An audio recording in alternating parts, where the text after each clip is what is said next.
Good morning, Canada. Welcome back to another episode of Question Period. Today's December 11th, 2024, and we are in the final countdown of how many days left can the government really screw up this country before we take off for the Christmas holidays. The answer has yet to actually been determined because they keep screwing it up, as you're going to find out today in this live stream. But before we get into it, I do want to encourage y'all to hit the like button on the stream and subscribe to the channel if you haven't yet already. I don't say this to be annoying. I really don't. I wish I did, but I don't. I say this because the majority of you, 60%, 65% of you aren't actually subscribed to this channel, and it would just be awesome if you did. It's free to do. It helps fight climate change for all I care. It's tax deductible for all I care, and it's a great benefit to everybody that wants to know what the heck is happening in Canada. Now, before we do get into it, there's a couple of things. The first being these lights right here behind me. They are flashing at a rapid rate, and I apologize. There are these LED strips that my wife got me, and my daughter and I were just playing in the basement yesterday, and she stole the remote, and she hit the button that makes it just go through all the lights, and I can't find it. What is up with kids and hiding remotes? It's really, really annoying. But anyways, if it gets really annoying and if I see it in the chat, I'll just unplug them. But yeah, I definitely need to do like a FBI sweep of my basement and try to find that remote because, man, kids are great at hiding remotes. And secondly, before we get into it, this shirt might actually be going to Ukraine. This is the 4 Bs. The 4 Bs, all right? We've got... Let's see here. We've got boobs, we've got bacon, we've got booze, and we've got banned guns. Holy smokes, that's an assault-style weapon shirt. Oh, my goodness. Ukraine's going to take it, and they're going to use it on the front lines. They're going to take my shirt. Come on, folks. What ridiculousness are we looking at? All right. So we got a few things to take a look at here before QP begins. And this is going to be a nasty day. A nasty, nasty day, right? Wednesdays is always the craziest day. But we're gonna take a look at some stories here. We've got a Canada Post update, which is not looking good. I posted a video about that yesterday. It's really, really not looking good because they are saying, screw you, we're not doing anything. And they do this every year. They've been doing this for years and years and years. And then Pierre later and UPS, they're taking all the weight from Canada Post going, good luck. But then now they got too much. They got too many packages. Too many packages, not enough hands. So UPS and Pierre later had announced that they have to freeze all new shipments, like anything new. So if you're looking to send something by the mail, just keep that in mind. Do your due diligence, maybe drive it, use an owl. I don't know. But postal services here in Canada are not looking very good. So we're going to take a look at that. We're also going to take a look at something that Trump said to Trudeau recently, which isn't very good. Then we're going to be taking a look at how there's almost 200,000 passport applications in absolute limbo because of the postal services. Then we're also going to be taking a look at what's going on with the polling. And then what everyone's pretty much waiting for is the Bank of Canada update and what that means. And don't worry, folks, we're not going to miss anything in question period. We got some time, baby. We got some time, all right? This is all strategically laid out for us to be able to go through all of these stories and be right on time for oral questions, all right? So we got some time. Make sure you sit back, relax, get yourself a coffee, get yourself a beverage, get yourself comfortable, get yourself situated. Tell your boss to mind his own business for the next couple of hours because I'm going to need your attention. All right? Because we got a lot of stuff to take a look at here. All right. Starting things off with the Canada Post strike. All right. Let's take a little look-see-poo here. Canada Post says that the latest offer from the union representing its striking workers is unaffordable and unsustainable. Let's take a look here at the actual video. Patience appears to be wearing thin with each passing day as Canada Post and its unionized employees don't appear to be any closer to ending the strike. On Monday, the Canadian Union of Postal Workers stated it sent a new proposal to the Crown Corp. It also included statements which say, quote, "We have waited far too long for Canada Post to bargain in good faith. True progress requires meaningful engagement, not surface-level proposals or new demands that derail progress." The union adding, none of us want to be on the picket line, but we cannot continue with management steamrolling workers with random ideas they have to change work rules and impact our safety. In response to the offer, Canada Post says it has made several important moves to close the gap and reach negotiated agreements, but the union has reverted to their previous positions or increased their demands. It went on to say our approach throughout negotiations has been fair, balanced, and straightforward, bringing much needed flexibility to our delivery model.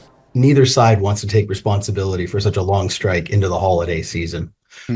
It's really a reflection of the fundamental difference between the two parties. Canada Post's claim that the union has increased their demands pointed through the union calling for all contract workers to be made permanent employees. But the union has adjusted its wage demands, moving back from 22% over 4 years to 19%.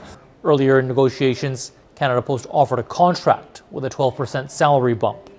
Analysts say the pressure will mount as the Postal Service's busiest days approach. As the pressure is building, you see, this time is where the union has maximal leverage. And it's now kind of at its maximum. And anytime after this, it's just lose-lose on both sides. And with the federal government not looking to get involved through legislation or forced mediation, a final agreement is looking more like a defeat than victory for both sides. Look, postal services, they're vital. They're absolutely vital to, to the world that we live in. We need to be able to send mail. We need to be able to receive mail. But I got to be honest, I don't know exactly yet how I feel about this. Are Canada Post employees underpaid? Yeah. Is what Canada Post or the union doing to the workers greasy? Oh, 100%. They're trying to get rid of as many full-time workers. And this isn't me defending the strike. This isn't me talking crap about the strike. This is just me being objective. And it might be unpopular, and I apologize if it is. Actually, I don't apologize. I apologize for apologizing. All right. We're going to get ourselves in a bit of a loop here, okay? But they're trying to get rid of all of the full-time workers, and they're trying to make Canada Post workers all temporary workers, part-time, with no more than 8 hours per week, which is insane. So can you imagine whatever job that you have, and it's like, hey, yeah, your full-time hours are 38, 40 hours a week, gone. By the way, we're only willing to offer you 8 hours a week, so you don't qualify for EI. Should you be laid off seasonally, so you don't qualify for benefits? Like, that's greasy, right? That's absolutely greasy. Now, this has to do with how Canada Post is managed. This has to do with the union. I don't think it's doing a very good job of being a middleman and negotiator. I don't think this is properly handled. And I mean, to be honest, Canada Post has been running in a $1 billion deficit every single year, and people are fed up. I think the only way to really fix Canada Post is to privatize it, but I don't really see anybody running to that opportunity to invest in Canada Post because it's a failing business. So we're kind of stuck in this limbo of, I feel very bad for the workers, but I also want this to be resolved. And I just think that this is an absolute shit show. But that's my opinion, folks. I'd love to know yours down in the comments. Next up here, we're going to take a look at Trudeau being trolled by President-elect Trump yet again. Prime Minister Justin Trudeau brushed by reporters and any questions about Donald Trump's late-night post. In it, the president-elect said it was a pleasure to have dinner the other night with Governor Justin Trudeau of the great state of Canada. I look forward to seeing the governor again soon. A continuation of a comment he made during that dinner at Mar-a-Lago, where Donald Trump suggested if our country can't survive without a trade imbalance, maybe Canada should become the 51st state. It sounds like we're living in an episode of South Park. Cabinet reaction ranged from flippant to firm. Clearly, he's joking. We're a sovereign nation. We need to focus on being mature as a country and taking responsibility. Those measured responses from current ministers were countered by a former member of cabinet. He knows little about the world, let alone Canada. Former Justice Minister Alan Rock believes the Prime Minister should have a frank call with Trump. I stress the importance of the PM speaking directly to Trump to tell him to back off this kind of offensive language and this so-called MAGA humor. Meantime, Ontario Premier Doug Ford appeared on Trump's favorite network, Fox News, for the second time in 2 weeks. Wow. talking about tomorrow's virtual meeting with the Prime Minister and other premiers. We're going to hold the Prime Minister accountable, and he needs to come up with an answer. I'd be more than happy to fly down to Florida tomorrow. If the President had a few minutes, I'd be down there in a heartbeat. The Prime Minister has called for a Team Canada approach to avoid. This shouldn't be happening. You shouldn't have premiers that represent individual provinces being in direct talks with the President of the United States.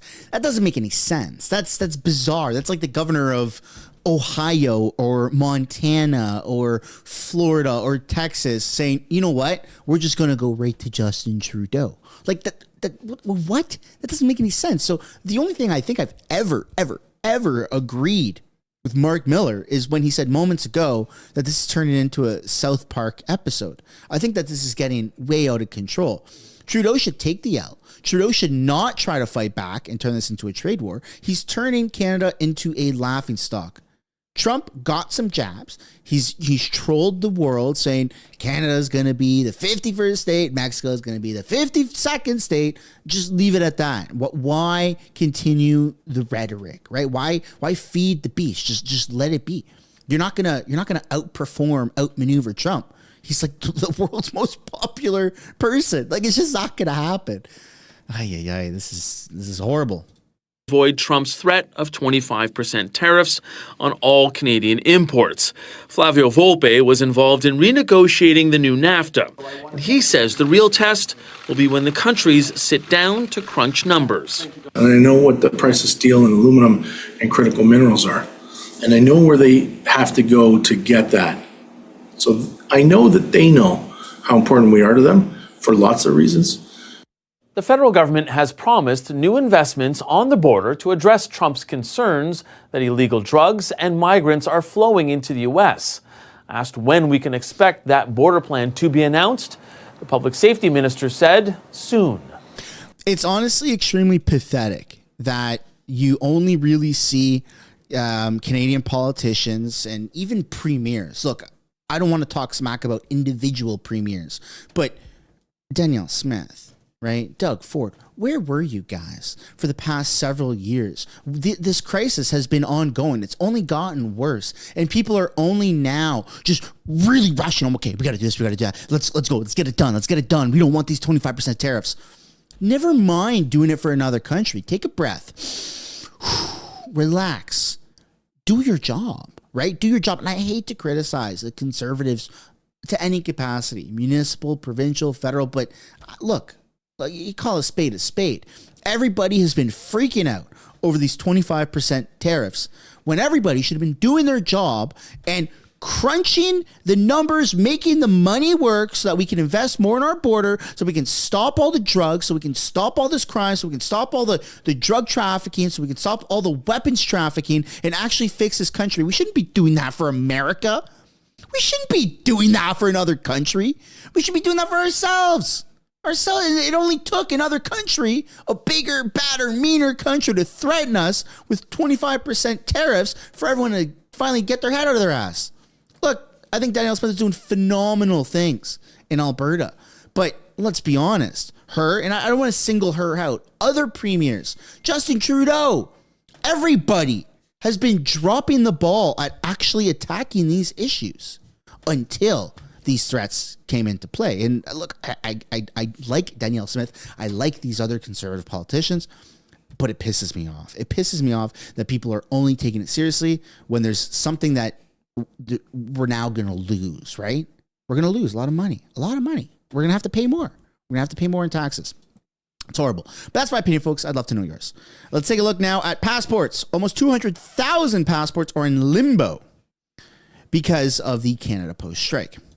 Let's bring in CTV's Renee Rogers with more. So, Renee, passports are being held by Service Canada. Does that mean that people can just go pick them up? Hi, Marcia. Yes, you mentioned 185,000 passports being held. That is up by a whopping 100,000 passports, by 100,000 passports ever since last month. That's because Service Canada began holding them on November 8th in anticipation of a Canada Post strike. And fact, did happen on November 15th, involving 55,000 Canada Post workers. And as you said, the strike now approaching its fourth week. So where do negotiations stand, Marcia? Well, things don't appear to be very good. So in the latest update from the Postal Workers Union, CUPW, they're saying that they have given a list of demands, a new list of demands to Canada Post, and that these demands are meant to bring the two parties closer together. And the union also says it is lowering its previous wage demand. Well, Canada Post coming back and saying, actually, your list of proposals drives us farther away, and that in some cases, you have actually increased your demands. So it's back and forth, Marcia. Now, this, of course, as many people have to now jump through extra hoops if they want to get their passport. And yes, one of those things that they might have to do is to go pick them up because, of course, right now, these passports are not being mailed out, Marcia. Not being mailed out. Okay, so what are the options for people who mailed their applications just before the strike, Renee? If you mailed it just before the strike and it has not reached Service Canada, probably your best bet is to go into a Service Canada location and reapply in person. They don't have your application yet, so you're going to have to give them all of that information again. Keep in mind, you might have to pay the application fee once again in order to get this done. Another thing you can do is if you believe Service Canada has your passport and it's being held, and you can actually easily check that on the Service Canada website or by calling the 1-800 number, you can have it transferred to one of 60 locations across Canada that offers pickup services. This could involve a fee, and you'll probably have to show proof of travel as well, Marcia. Okay, Renee Rogers for us. Here we go. I remember a time during the blip where it was the same thing. You wanted to renew a passport, you had to show concrete proof of travel. Credit card statements, flights, hotels booked, all of that stuff. Like, what the heck are we coming to? Is this a way for them to control how we travel? Not to sound too, like, you know what I'm saying? Not to sound too crazy off the edge, but this just seems wild. Like, why are we going through this consistently? Over and over and over. I understand we're going through a strike. I get it. I understand that. But showing proof of travel to then have your passport renewed? What? Who cares? Just give me my freaking passport. That's craziness. Maybe I'm whatever you want to call me, naive, uneducated, but that just seems wild to me. Anyways, moving on here, we've got a political analyst update on what the Conservatives are doing right to stay on top in polling. Let's take a look. Would it take a Christmas miracle to see some sort of change for the Liberals right now? Yeah, maybe to build on that metaphor, looks like a lump of political coal, the GST holiday and the $250 check. The thing is that the Liberals have almost tried everything to try to dislodge the trend line. The Conservatives have been in the driver's seat since like more than a year, right? In double-digit advantage, and they're at about a 19-point advantage now. And it looks like this GST holiday and also the $250 check are just not too popular, with no bump for the Liberals as a result of these announcements, which I'm sure they were hoping for might create a new trend line. Not so much. Not so much. And so the Conservatives, as you point out, and according to your poll, continue to be in majority territory. What are the Conservatives doing right? Well, one of the things right is keeping the focus on the Liberals. My experience is that whoever the election is about and whoever the focus is on loses.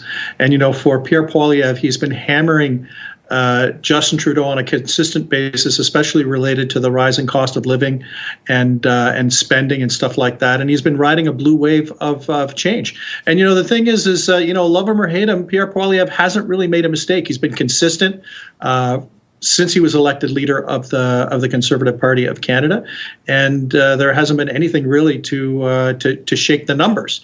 Maybe the one piece of good news for the Liberals is that the election is not today, because perhaps people would look at all the choices a little differently if the election was imminent. So there's also indications that Canadians aren't really excited about the GST break. Some think it's a bad idea. Your thoughts on that? Were you surprised? Yeah, my rule of thumb is that if Canadians are offered a tax break or if they're offered a check, they take it. It doesn't mean that it's going to convert into voting for whoever the government happens to be of the day. When we test on this GST holiday, about half of Canadians, 32% think it's a very poor idea, another 19% a poor idea, and about 1/3 think that it's a good idea to one extent or another. So basically, by a margin of 2-1, people give that a thumbs down as an initiative. And on the check, that's even less popular than the GST HST holiday. You can see that about 66% of Canadians give a thumbs down to that, and only 17% think that it's a good idea to one extent or another. So the $250 check for working individuals who earn up to $150,000, not popular.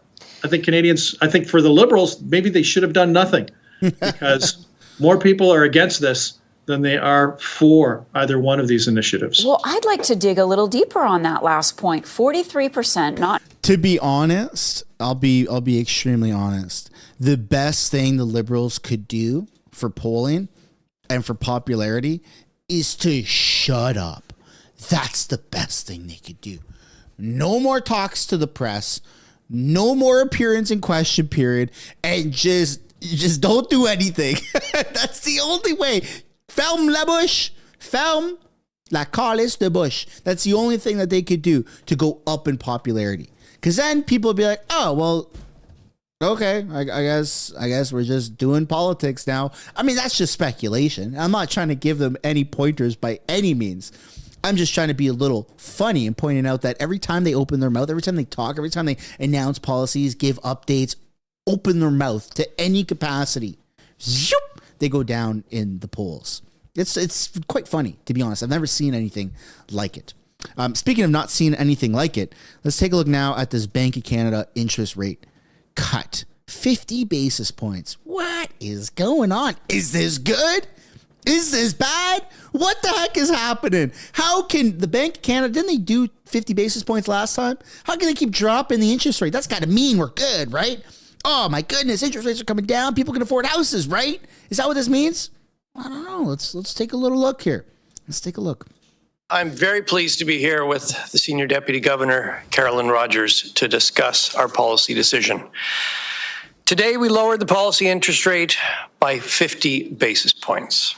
This is our 5th consecutive decrease since June and brings our policy rate to 3.25%. Monetary policy has worked to bring inflation back to the 2% target. Our policy focus is now keeping inflation close to target. Today, we lowered the policy interest rate by 50 basis points. All right, let's skip the French here. Inflation back to keep that played into our in the economy. We're seeing in the economy and how that played into our decision. In the United States, the economy continues to show broad-based strength, and inflation has been holding steady. The U.S. dollar has appreciated against most currencies, including the Canadian dollar.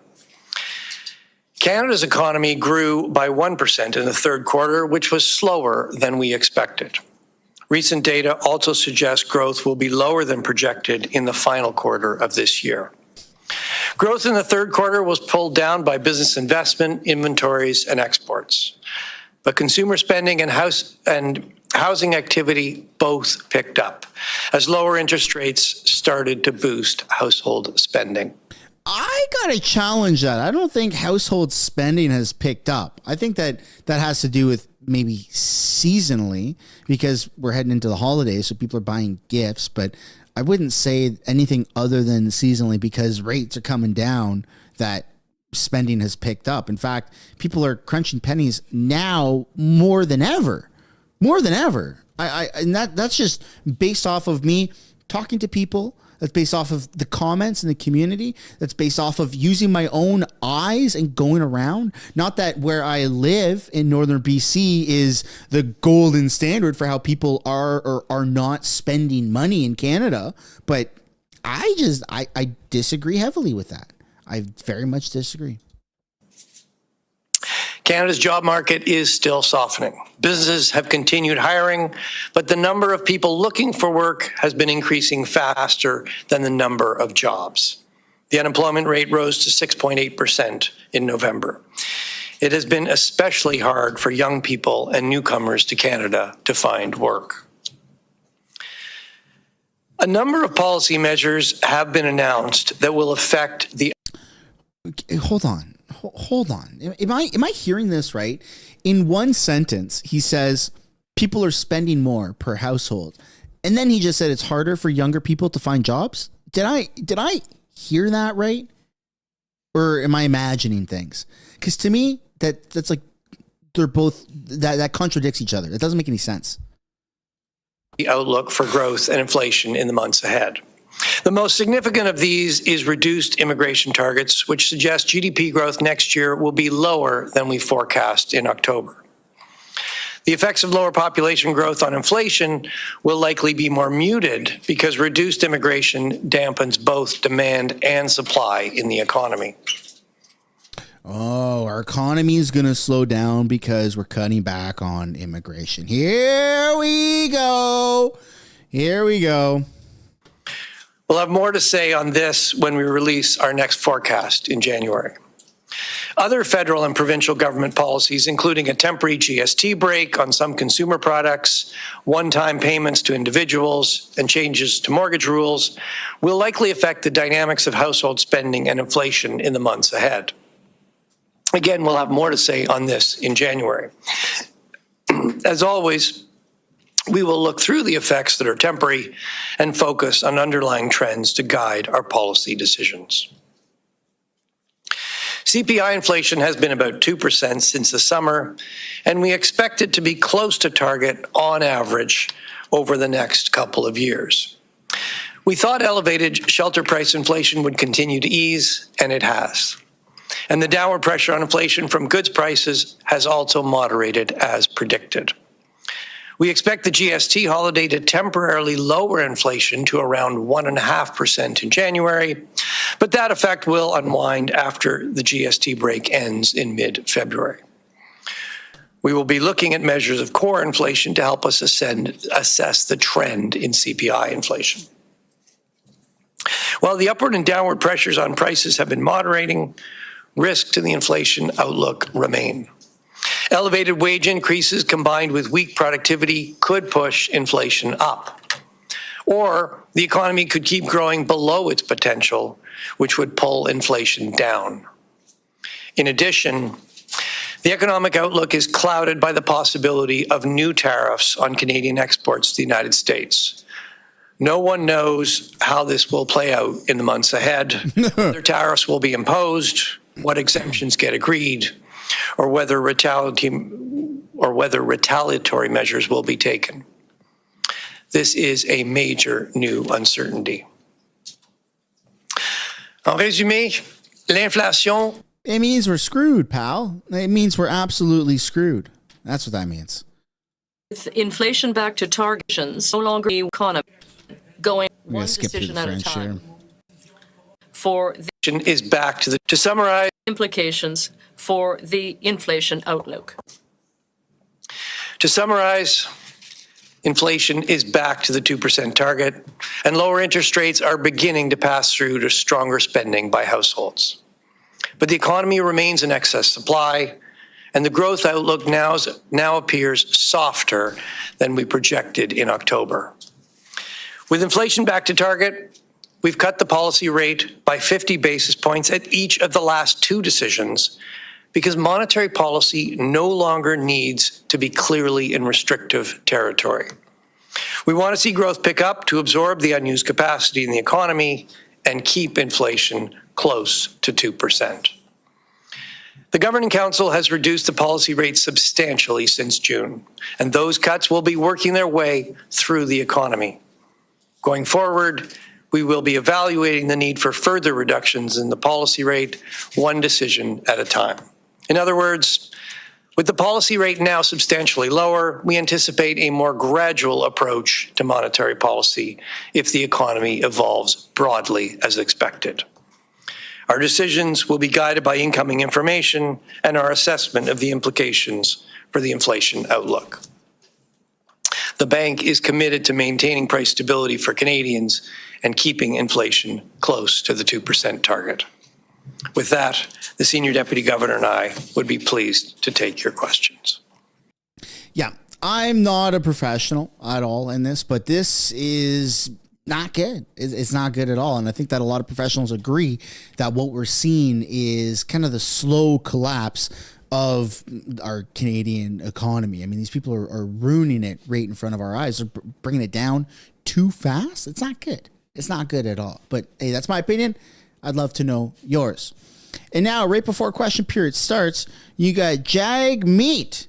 Jagmeet did a little press conference here, one-on-one with reporters. So let's take a little look-see-poo here at what we're dealing with, and then hopefully question period will have started by then. I'm just loading it up here, folks. Here we go.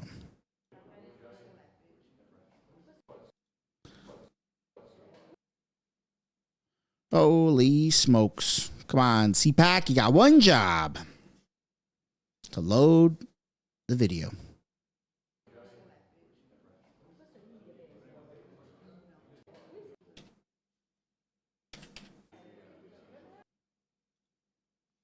Okay.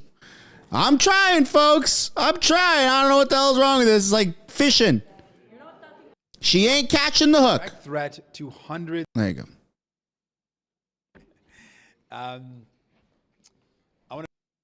I want to start off talking about tariffs.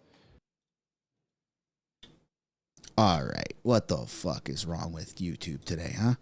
We're going to skip over to the house. That's pissing me off. I don't want to see Jagmeet talk anyways. We're going to skip over. They're singing "Oh Canada." So here we go.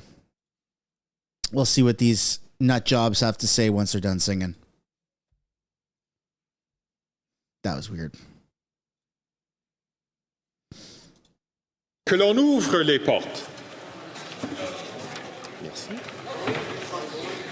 Statements by members. Déclaration de député. The honourable member from West Vancouver, Sunshine Coast, Sea to Sky Country. Mr. Speaker, I rise today to honour a remarkable individual, Barry Janik. Barry served 4 terms as mayor of the town of Gibsons from 1999 to 2011.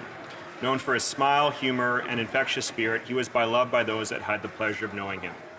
He was a pioneer in advancing smart growth for Gibsons. He spearheaded the development of parks throughout the town, supported the creation of tetrahedral provincial park, and got Gibsons drinking water recognized as the best in the world. A skilled pilot, an environmental advocate that got stuff done, and devoted father, Barry's impact was far-reaching. And his story is part of the fabric of Gibsons, from being an extra in Beachcombers to his work engaging and leading the community. Barry's legacy lives on in every park, every initiative, and in the hearts of all who had the privilege of knowing him. And our thoughts are with his loving wife, Jane, his 3 kids, Colby, Roan, and Garnet, his many friends, and the entire community of Gibsons in this difficult time. Thank you, Mr. Speaker. The honourable member for Lakeland. After 9 years, Canadians pay the price for the NDP Liberals' economic vandalism. Their carbon tax and job-killing oil and gas cap hurt rural people and nonprofits the most. The Dewberry Agricultural Society paid over $5,000 in carbon taxes in just 6 months and can't afford to heat their hockey rink much longer. The NDP Liberals said small business owners are tax cheats. Well, their reckless capital gains tax hike and shameless temporary 2-month tax trick prove it. Cheryl, an accountant from Vegreville, says the tax hike will slash nearly 10% of savings when owners sell their life's work and labor of love that they rely on for their retirement. Ron from Glendon says the cost to switch his store's items to GST exempt and back could cripple his business at the most important time of year. Canada's promise is that anyone from anywhere can work hard for a powerful paycheck and pension and live in safe and healthy communities, but the NDP Liberals broke it. Common sense Conservatives will restore it, axe the tax, spike the hike, and turn hurt into hope. Oh, that's a new one. The honourable member for Vaughan Woodbridge. Mr. Speaker, this Christmas season, our Catholic community here in Canada and around the world was blessed to begin this period of prayer and preparation for the arrival of Jesus Christ at the heart of St. Peter's Basilica. when Pope Francis inducted 21 new members into the College of Cardinals. Among them, one of our very own, His Eminence Frank Cardinal Leo of the Archdiocese of Toronto. A proud moment for Canadian Catholics and our proud... Hey, folks, before we get into question period here, I'd appreciate it if everyone who hasn't yet already take the time to hit the like button. Serving the Holy Mother Church and shepherding and subscribe to the channel. Courageously. We've got almost 3,000 people watching. I think we can get ourselves over 1,000 likes. Strength and prayer anticipates that the Lord wants to pour generously into our hearts many graces.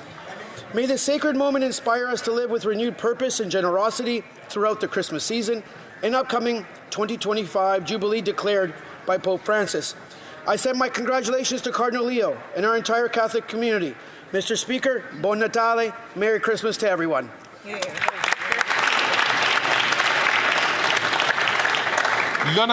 The Honourable Member for Drummond. Offspring of modest French-Canadian families, working class or middle class. With these words, a small group of artists began an artistic and social revolution in 1948, laying the foundations for what would become modern Quebec. The text, Michelle Maddie with the 2 saying stop fundamental to understand bullshit tax and printing money, and then inflation is fixed. There you go. Automatist group. It calls for an end to fear, Will freedom from the Kowalchuk with the 10 saying I've watched your channel for over a year, my friend. Need for Keep up the good work. Love all your channels. Thank you. The name of Madeleine Arbour, and all in the chat. At the venerable That's a nice message, Will. Thanks. An extraordinary painter, a genius of visual art and design, a set designer, notably for Giuseppe, and a teacher. Madeleine Arbour contributed all her life to making Quebec Canuckers 67 to the membership. Thank you. She was one of the last surviving signatories of Refus Global. What we owe to these women and men is immeasurable. Builders of identity, liberators of people, founders of today's Quebec. To this great woman, our nation is grateful.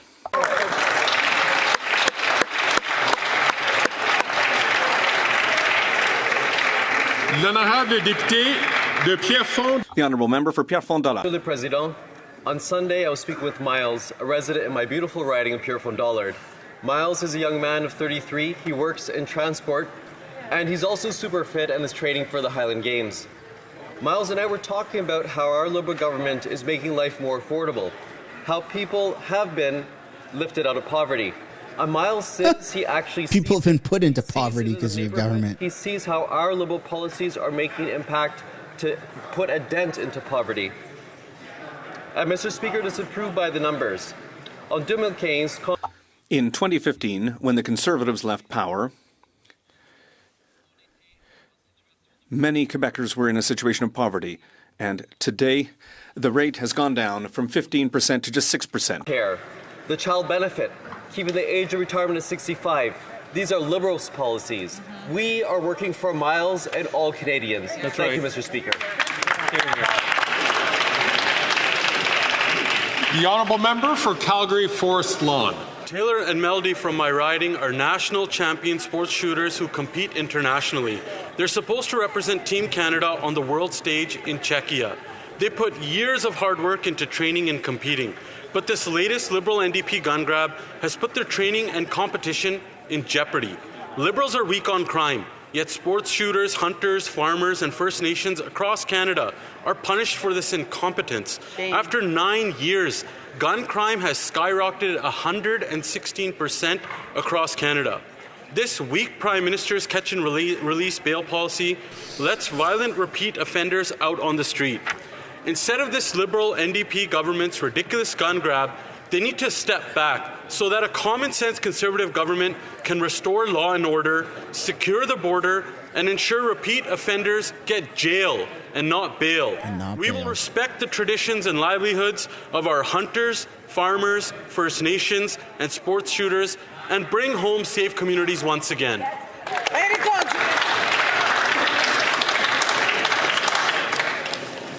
The Honourable Member for Winnipeg South Centre.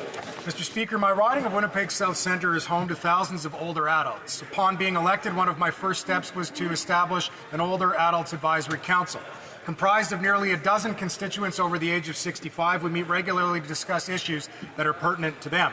One of the topics that we have visited on several occasions is the heartbreaking damage caused to individuals and families as a result of dementia. Tragically, many Winnipeggers, including Earl Moberg, have gone missing or been put in harm's way because of this awful condition. Fortunately, Earl and his family have had many champions, like my constituent Ashley Mitchell, who is working hard to draw awareness. Jordy Robinson with the $4.99 US, saying viewers and likes are madly disproportionate. And resources. I rise today, Mr. Speaker, in honor of their Hit the like button for our brother. Our guy works hard. Tens of thousands of Canadians across the country, and to encourage all of us to come on, guys! It's the holidays. My birthday's on Christmas. Individuals in our all I want is for you guys to hit that like button. Challenges. Thank you, Mr. Speaker. Thanks for that, Jordy, and thanks. The honourable Canucker 67 for the 5 gifted Parry Sound subs. Mr. Speaker, all across Canada, government charges account for more than 30% of the cost of a new home. These taxes block home building and drive up prices for all Canadians. Conservatives offered a plan right here in this House to axe the federal sales tax on new homes under $1 million. This would have saved Canadians up to $50,000 on the price of a new home and would ignite the construction of more than 30,000 new units every single year. The Liberal government's own top housing official confirmed at committee yesterday that this policy would, and I quote, inspire more home building if we can reduce the cost of home building. But the Liberals in the Bloc, of course, they voted against it. While this week Prime Minister continues to borrow money to buy support of the bureaucracy-building mayors, common sense Conservatives will fight to axe the federal sales tax on new homes under $1 million, saving Canadians thousands of dollars. Let's bring it home. The honourable member for Fredericton. Mr. Speaker, now more than ever, the Canadian Armed Forces need women. Not only do we need to recruit more talented, dedicated women to serve. No, Canadian forces need soldiers, not more women, just soldiers. Experience sexual assault in the military each year, and women are at the highest risk. 80% of sexual assaults in our military go unreported because the survivors do not believe speaking up will make a difference. We must call out the underlying rape culture and act urgently to change it. Bill C-66 introduces changes to the National Defence Act and places investigations of sexual misconduct outside the chain of command and into the public system. It's a start, but it's not enough. Survivors have felt invisible for far too long. I will keep fighting for their voices to be heard. I'll end with an excerpt of a poem written by my constituent, a survivor and a veteran, describing her experience of living with this trauma. It was only one night. Move on, let it go. Forgive and heal is what you say, but for me it has been 10,220 days. 10,220 days of losing my career, my ability to hold a job, my health, my self-esteem, my hope. 10,220 days stolen. But yes, you're right. It was only one night. This has to stop, Mr. Speaker. A gun doesn't matter. It doesn't matter who's pulling the trigger. It doesn't matter if it's a woman or a man. All that matters is that you are strong enough to be a soldier. That's it. Of this Prime Minister, the leader of the NDP said that the Liberals are too weak, too selfish, and too beholden to corporate interests. Turns out his words mean absolutely nothing because this week the NDP had an opportunity to support a Conservative motion of non-confidence that incorporated those very words. But they didn't. Why? Because the leader of the NDP selfishly wants his $2.3 million pension. After claiming to have ripped up his coalition agreement with the Prime Minister, the leader of the NDP has taped it back together under new terms, whereby the leader of the NDP gets his pension, the Prime Minister gets his power, and Canadians get the bill. It's time for a carbon tax election. We're with you. The honourable member for Louis Saint Laurent. Mr. Speaker, the housing crisis is affecting Canada from coast to coast to coast. That's why the Conservatives are proposing an effective, concrete and costed measure that will directly help Canadian families. That skinny little guy is smart. Eliminate the GST on new homes. Yeah, Cooper's good. In concrete terms, this measure will save Quebec homebuyers up to $50,000 or $2,500 a year in mortgage payments. Now, that's real help. It's effective. It will really help families. That's why the Corporation of Propriétaires Immobiliers du Québec said that the Conservative leader's proposal adds to the ideas that go in the right direction. But unfortunately, the leader of the Bloc Québécois and his MPs voted against. Let's look alive there, folks, in the chat. That's the Liberal. Let's see how many W's we can get in a row. Keep it in power. And yet, the head of CMHC told a House of Commons committee that our plan would certainly encourage more housing if we could reduce the cost of building housing. Despite this, let's see who's actually awake. You know what I'm saying? The Liberals are against it. That's why we need to bring home a good Conservative government. Let's get some rapid W's. The honourable member for Yukon. Mr. Speaker, Yukon University has officially become the 97th member of Universities Canada. Y'all ready for this? I'm going to throw you a curveball. Massive institution has grown from a Let's get some Canadian flags going now. college, and finally in 2020 is Canada's first university north of 60. Universities Canada. We get some Canadian flags in the chat. Universities in this country. Yukon U's membership enriches this voice with valuable Northern and Indigenous perspectives. This news is more than a recognition of academic excellence. It highlights the university's role in empowering Northern communities through innovative education and research driven by local priorities such as climate change and health. This achievement will open new doors for collaboration, reconciliation, and knowledge sharing, positioning Yukon University to better serve its students and community. Congratulations to President Look alive, Brown, folks. Chancellor Look Geddes, alive. staff and students at Yukon University. Here's to your continued success and to the unique impact you will make as a university. And we know that members of parliament watch this. They got it on mute. They got sometimes their AirPods in, but down there they watch it. For the holidays. So let's get a bunch of hi Pierres. Thanks to the residents of Vancouver Granville. And say hi to our boy. Made better by your ideas, engagement, and solutions, and I am so grateful to serve you. The holidays are a time to take care of one another, and that's why the 2-month GST holiday that starts this Saturday. Let's get a bunch of hi Pierres in the chat. Together we are delivering. We know him or someone from his team is watching.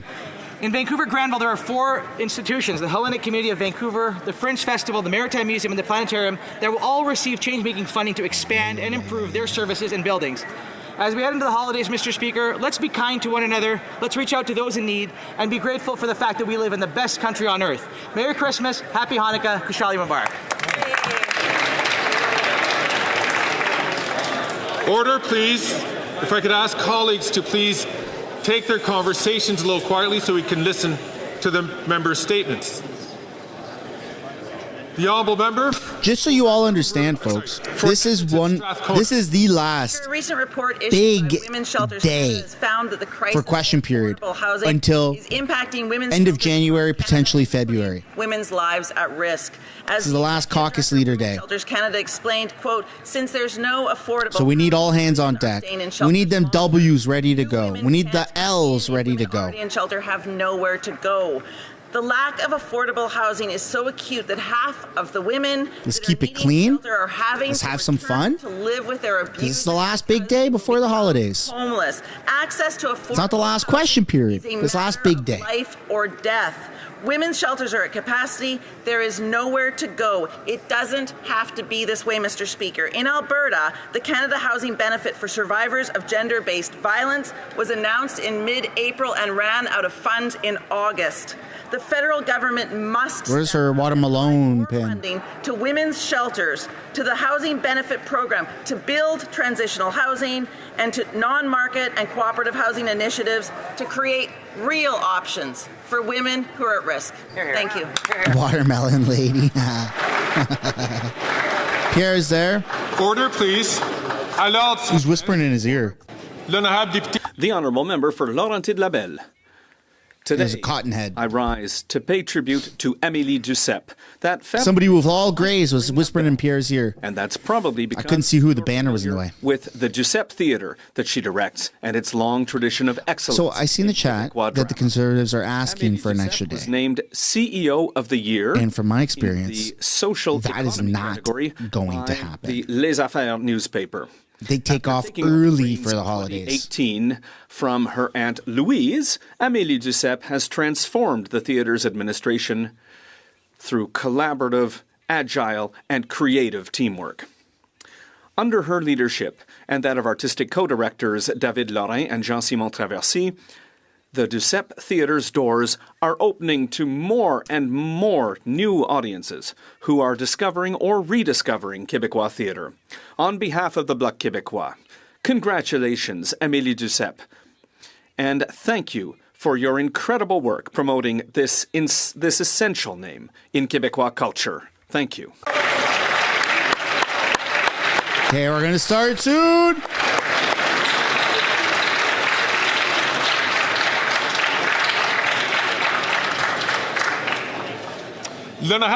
The honourable member for Bellechasse. Getting my vocal cords ready just to be blue balled. Holy smokes. Mr. Speaker, once again, the Bloc Québécois saved the government yesterday.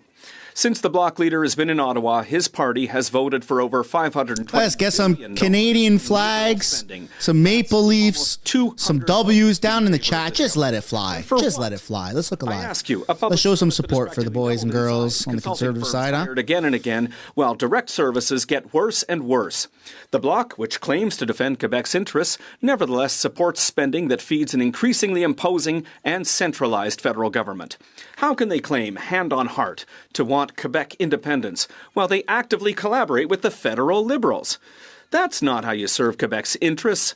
Quebecers deserve better than this Bloc Liberal coalition that turns its back on their hopes and on their pocketbooks. They deserve better, a conservative government. Man, look at Pierre. Look at Pierre. You can see him. You can see him right above me. Right above me there. Look at that. He's standing in the hallway. He's happy. He's ready for it today. He's ready for it today. He's nice and limber. You know, he did some stretches. Order. They're chirping the block.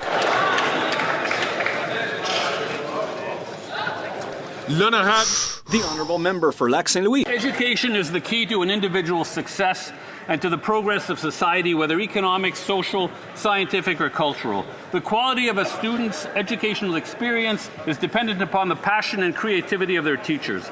I would like to draw the attention of this House to Rosemary Hill, who teaches grade 7 English at Beaconsfield High School and who is a recipient of the 2024 Prime Minister's Award for Teaching Excellence. Through the use of literature, Ms. Hill turns her classroom into a doorway of discussion of global issues and community involvement. She challenges her students to find and tell stories from and about the world around them. And she shows them that language and literature are tools for communicating narratives essential to personal growth and collective progress. Thank you, Ms. Hill, for being an inspiration to both your students and your fellow educators and for helping to build a better Canada. Here we go. Here we go. Oral questions. Questions on. Honorable Leader of the Opposition to be next Prime Minister Canada, Pierre Poilievre.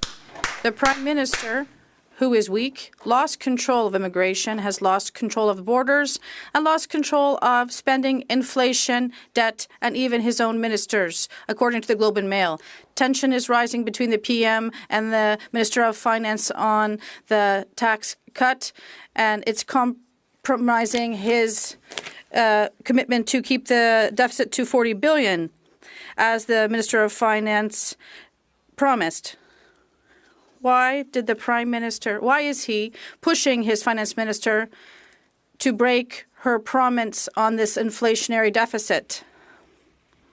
The Right Honourable Prime Minister, Mr. Speaker, the Conservative leader likes to dramatize things, to distract Canadians from the fact that he voted against a tax break for Canadians. He voted against dental care, which has now reached 1.2 million Canadians. He voted against investment in school food programs, and he continues to try to muzzle his members to prevent them from talking in the interest of their communities, and he refuses to obtain his security clearance to be able to protect our democracy. That's how he wants to distract Canadians. I don't know why he keeps saying that. This is not even true. The Honourable Leader of the Opposition, the Prime Minister, is the one who's trying to muzzle his own Minister of Finance.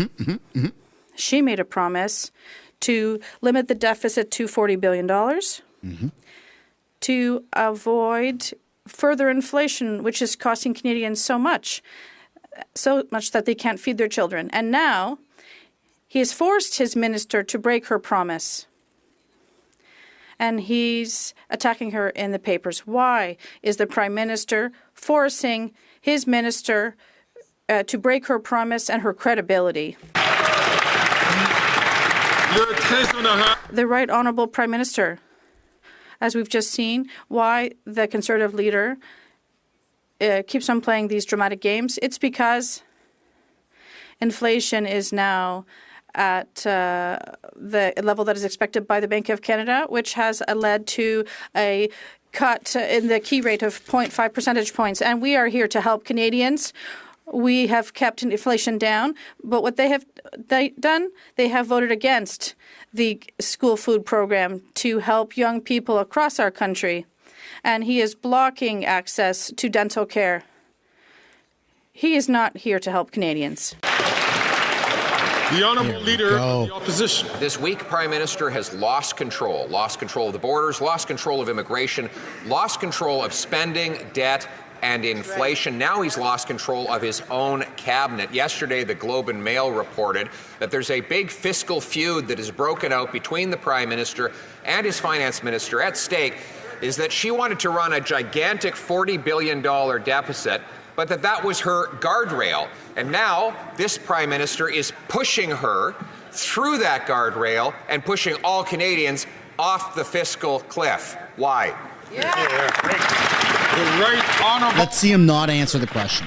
Speaker, the Conservative leader likes to make up little dramas to try and distract Canadians from the fact that he voted against a tax break for all Canadians. He's trying to hide from the fact that he continues to muzzle his own MPs so they cannot be their community's voices in Ottawa, instead being his voice in forcing them to face billions of dollars in cuts to housing programs. He continues to refuse to get his security clearance because he doesn't want to keep his own MPs safe from foreign interference. That's why he's trying to distract Canadians from what's going on. Give me a break. The Honourable Leader of the Opposition. Muzzling, Mr. Speaker. His Liberal MPs are not speaking out against him because he's allowing so much liberty. It's because he's so weak. There's nothing worse than a weak bully. He's now cracking down on his own finance minister, some feminist. On this side of this house, I lead by inspiration while he leads by intimidation. Yay!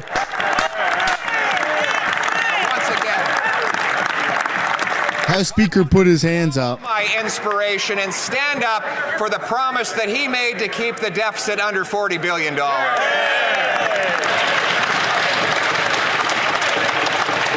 Right Honourable Prime Minister. Once again, Mr. Speaker, we see very clearly for the Leader of the Opposition, it's all about him. Well, for us, Mr. Speaker, it's all about Canadians. It's all about giving Canadians a tax break over the next 2 months that the Conservative Leader voted against. It's about delivering dental care to 1.2 million Canadians, where 3 million Canadians are already approved to access dental care in the coming year. The fact is, Mr. Speaker, we continue to be there for Canadians. He continues to be there for himself to try and block the help we're delivering to Canadians to make sure everyone thinks everything is broken because he's busy breaking it. How is he busy breaking it? He has no power. He's an opposition party, you freaking moron. Order. You're the government. If anything is broken, it's literally your fault, Trudeau. The Honourable Leader of the Opposition. He's been Prime Minister for 9 There you go. Review the chronology. So not even 8 months ago, his minister said the deficit would not exceed $40 billion, the guardrail.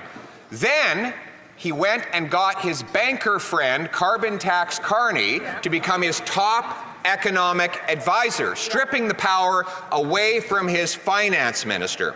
And suddenly, the guardrail was broken. Is he really going to subject his finance minister to the humiliation of reading Carney's fiscal update, which busts through the guardrail? No! No! They're replacing Freeland in front of our eyes.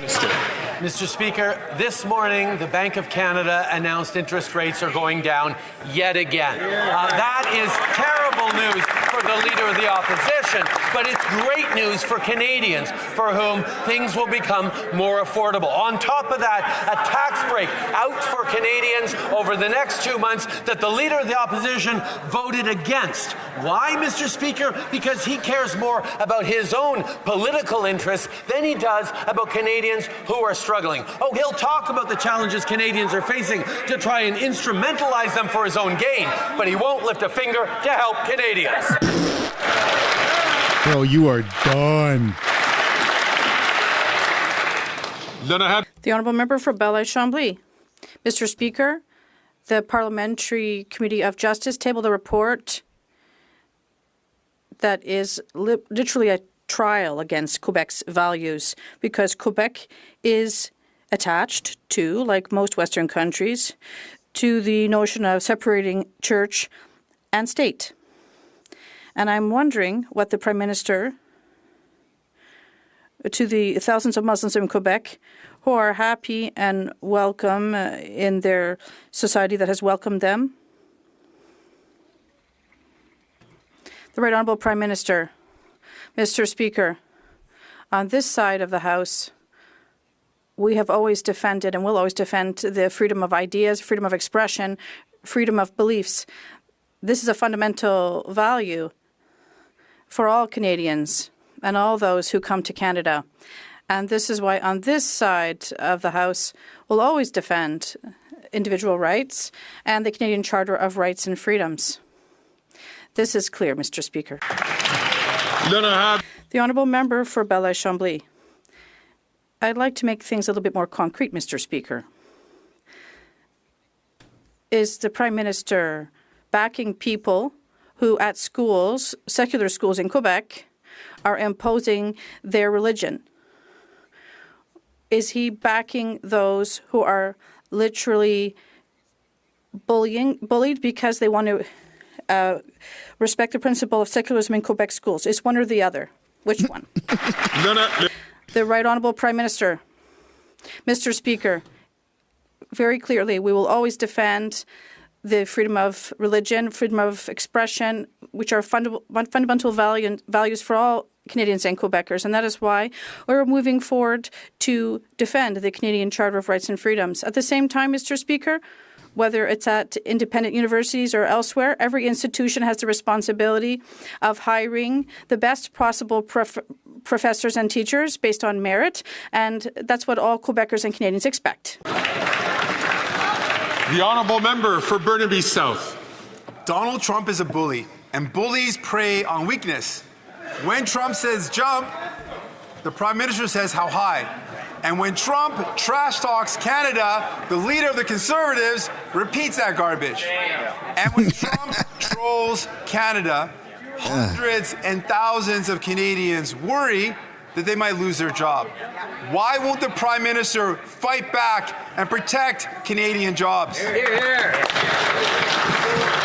The Right Honourable Prime Minister. Somewhat of a point. Mr. Speaker, the job of a Canadian Prime Minister is to stand up for Canadian jobs, for Canadian workers, the Canadian economy. That is exactly what we are doing with a level of serious and a level of focus and, quite frankly, a Team Canada approach that brings together, the Premiers brings together different actors from unions, from businesses, from expertise across the country. That is why we will continue to take this seriously, not freak out like the NDP or repeat the attacks like the Conservatives. We will stand up for Canadians like we have before, as we will again.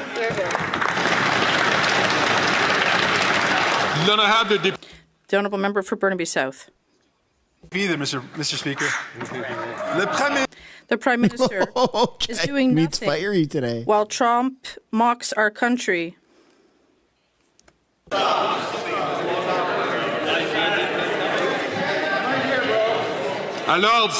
Order, please. The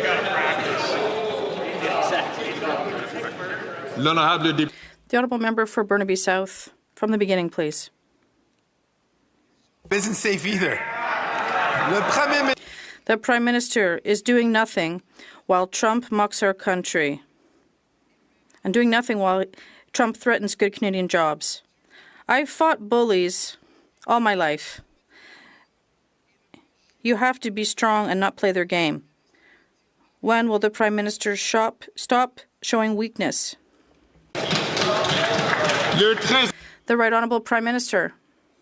Mr. Speaker, a few years ago, during the first Trump administration, when there were tariffs imposed on steel and aluminum workers across the country, we responded reasonably but firmly. And we saw these tariffs removed. We were able to renegotiate NAFTA by protecting not only supply management, but also things like cultural exemptions and the continuity of our trade between our two countries. We did so by taking challenges seriously, but we worked responsibly, and that's what we'll do once again. The Honourable Leader of the Opposition. Here we go. Quote, Finance Minister, 2022. This is a line we shall not cross. Then she listed 3 lines. 1, that the deficit would only go down. It went up. 2, that she would pay off the COVID debt. Not only has she not paid off a penny, the debt has gone up. And 3, that the debt to GDP ratio would only drop, and it has risen. Did the Finance Minister voluntarily cross her own lines, or did the Prime Minister push her? Wow. He has a history of pushing women. The Right Honourable Prime Minister. Mr. Speaker, the Leader of the Opposition is once again putting on his little dramatic acts because he is trying to distract Canadians from the core facts. Interest rates are down again. Canadians will be getting a tax break over the next 2 months, despite the best efforts of the Conservative leader, who, once again, twice this past week, saw that this House has no confidence in him. You don't elect the Prime Minister, dipshit. Canadians are now approved for access to dental care for the coming year. These are things that he stood against, but Canadians are getting anyway. Politicians don't elect the Prime Minister. Get that through your freaking head. Mr. Speaker, the Prime Minister is silencing his own finance minister. She was already wildly irresponsible with the public purse, but not irresponsible enough for him. She wanted to keep the deficit at a already massive $40 billion. He said it's not enough. Canadians are not paying enough inflation, according to him. So once again, did she voluntarily smash through her fiscal guardrail, or did he push her? Yeah. Woo-wee! The Right Honourable Prime Minister. Mr. Speaker, the Leader of the Opposition puts on these little performances because he wants to put one on too. You're a drama teacher. From the facts. We have the lowest deficit amongst G7 countries and will continue to. We are the 3rd largest receiver in the world of foreign direct investment, #1 per capita in the G20, because countries around the world and companies around the world have confidence not just in Canada but in Canadians. The question that people should ask is, why doesn't the Leader of the Opposition have confidence in Canada or confidence in Canadians?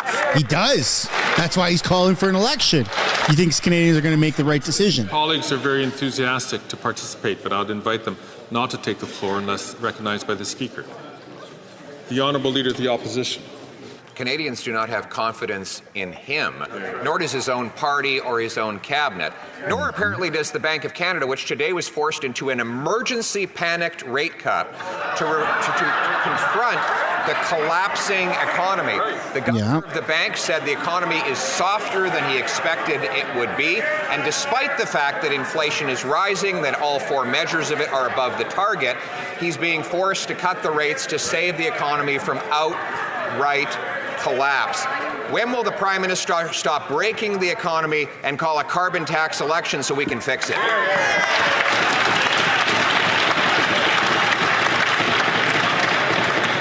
Again, I'm going to ask members not to take the floor unless recognized by the chair. The Right Honourable Prime Minister. Mais c'est carrément du This is completely Oh, sug on these, bro. In English. The reality is, Mr. Speaker, he's just making this stuff up in a way you couldn't believe. Inflation has been within the target range of the Bank of Canada for over 10 months now. This is because we have been there to help Canadians with things like dental care, like a school food program, with investments that are growing the economy in a way that has brought down inflation and allowed the Bank of Canada to cut rates faster than just about any other G7 country. We are there for Canadians. He's the one voting against things. Give me a break. Come on, Pierre, clap back. The Honourable Leader of the Opposition. You know what's up? Inflation's up. Unemployment is up. Inflation is up. It's not only up, every single measure of inflation is now above its target. Unemployment is up. It's at 10% in Toronto now.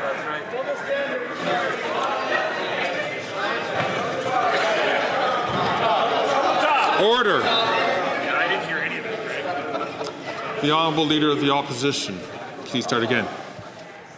You know what's up? Inflation's up. All four measures of inflation are now above target. Unemployment's up. In Toronto, it's over 10%. You know what else is up? Housing costs. They've actually doubled. They've risen more than in any other country in the G7. You know what else is up? Food bank use is up. It too has doubled, with 2 million people lined up at the food bank. And you know what else is up again? The promise-breaking inflationary deficit. So why doesn't he tell us, if he's figured out how to count, what the deficit will be this year? Wow, man. There you go. Yeah, Freeland's hiding today. She's not even there. Minister. Mr. Speaker, one has to take a moment to appreciate how difficult it must be to be the Leader of the Opposition at a time when things are getting better for Canadians. He spends all his time, and has for the past... That's enough. I'm going to ask members, please. Pierre's speed scroll on his phone. From Portage, Lisgar, as well as... Put a bunch of hi Pierres in the chat. Floor. Hi, Pierre. Unless recognized by the Speaker. I'm going to invite the Right Honourable Prime Minister to start again. Mr. Speaker, the challenges faced by the Leader of the Opposition is that he's spent so long explaining to Canadians that everything is broken that when things start to get better, he refuses to actually help Canadians. He's voted against a tax break for Canadians over the next few months. He's voted against the dental care that's helped already well over 1 million Canadians. He is stuck in a place where, as Canadians are starting to come through the difficult times the global economy has put them in, he needs to continue to talk down Canadians, talk down our economy, and scare people into voting for him. It won't work. The Honourable Leader of the Opposition. Mr. Speaker, yesterday the Bloc voted once again for $21 billion in federal spending from the centralizing government. In total, $500 billion inflationary, centralizing, liberal spending, more power for the government here in Ottawa, less money in the pockets of Quebecers. What did the Prime Minister offer the Bloc leader to convince him to support these big deficits, bureaucracy, and inflation that the federal government is imposing? He's really dunking on Trudeau today. His question, the question that all Quebecers and Canadians should ask is why, on the contrary, is the Conservative Party voting against funds for affordable housing. They voted against military aid for Ukraine. They voted against funding for auto theft fights in Canada, against support to victims of... Is he still wearing the Taylor Swift dental friendship care? bracelets? They voted against the National Food Program for schools. The question isn't why parliamentarians supported this. It's why the Conservative leader stands up against Canadians.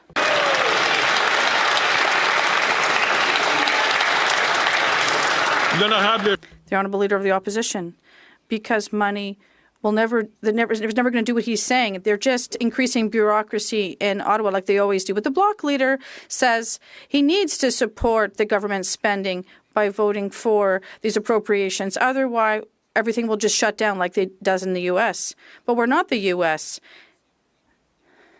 If appropriation isn't approved, the government doesn't close. There's an election. It gives people a choice. Will the Prime Minister pay for classes on how the parliamentary system works for the Bloc leader? The Right Honourable Prime Minister. Mr. Speaker, we're starting to get used to this disdain from the Conservative leader against the government, members of the government. But now the fact he's starting to disdain other members of this parliament, other leaders, shows truly his approach, which is truly not worthy of this place or the responsibility that we all have to defend the interests of Canadians.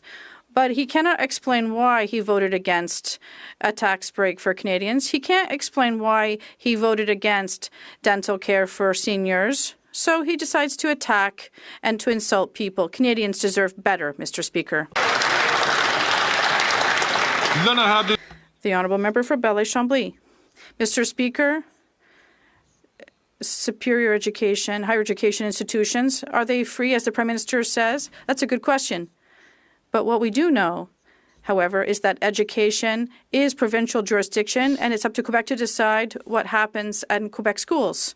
So I'd like to know, just like the previous question, is the Prime Minister supporting students and professors for sexual education in Quebec, and does he support, rather, those who insult them and use fear for religious reasons?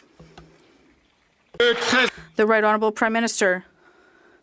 Mr. Speaker, regardless of the various jurisdictions across the country, which we do respect, the federal government has the responsibility to ensure that all Canadians are protected by the Canadian Charter of Rights and Freedoms, whether it's freedom of expression, freedom of ideas and beliefs.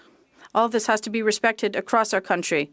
And obviously, we do respect the work that the provinces do to deliver their education systems, but we will always be here to defend these fundamental freedoms for everyone, particularly for vulnerable children. The Honourable Member for Belleuil-Chambly.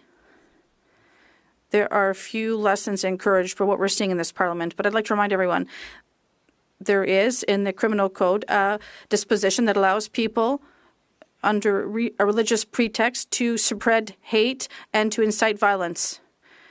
Since we don't have courage to do anything else, well, can the Prime Minister end this religious exception and end the legitimacy of this hateful propaganda and this call to violence for religious reasons? The Right Honourable Prime Minister. Mr. Speaker, spreading hate or encouraging violence is always illegal in Canada, and that's why we expect our police forces to be here to protect people and to ensure that the law is enforced. We'll always be here to protect and defend the Canadian Charter of Rights and Freedoms, as well as freedom of expression of religion and ideas in Canada. The Honourable Leader Here we of the go, Opposition. Pierre. The Prime Minister and the entire Liberal caucus voted against taking the GST off new homes, which would have saved up to $50,000 for a young couple trying to buy a home, almost $3,000 a year in lower mortgage payments, and would have stimulated an extra 30,000 additional homes built. Even the Prime Minister's own housing advisor said that this was the best housing policy he's seen in a generation. Why does the Prime Minister insist on taxing young people who are struggling to pay the doubling housing costs that he's brought since he took office? The Right Honourable Prime Minister.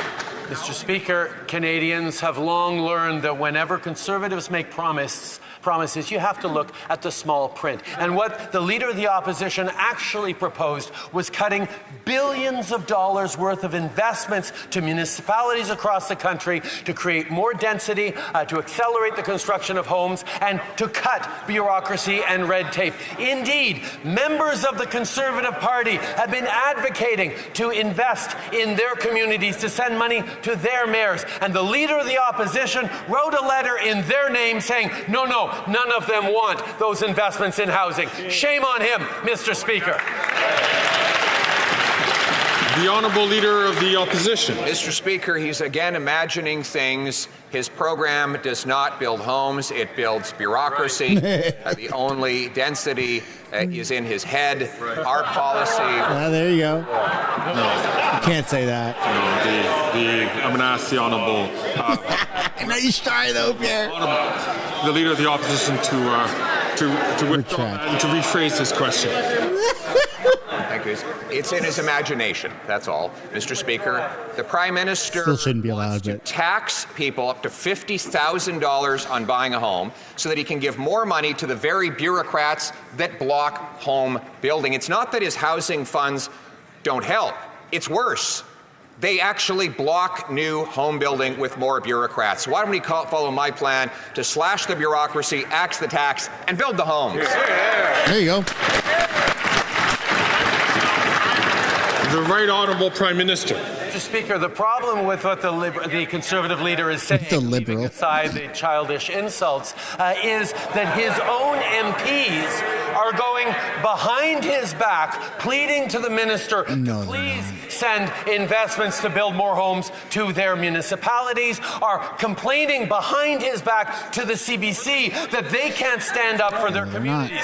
Mr. Speaker, MPs are supposed to be their communities' voices in this place, but he gives them a whap on the knuckles if ever they dare be anything but his voice in their communities.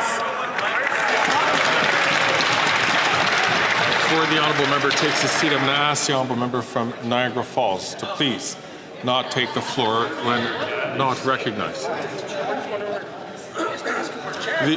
The honourable member. The Honourable Leader of the Opposition. Mr. Speaker, yesterday the Bloc voted against cutting GST on the purchase of new homes.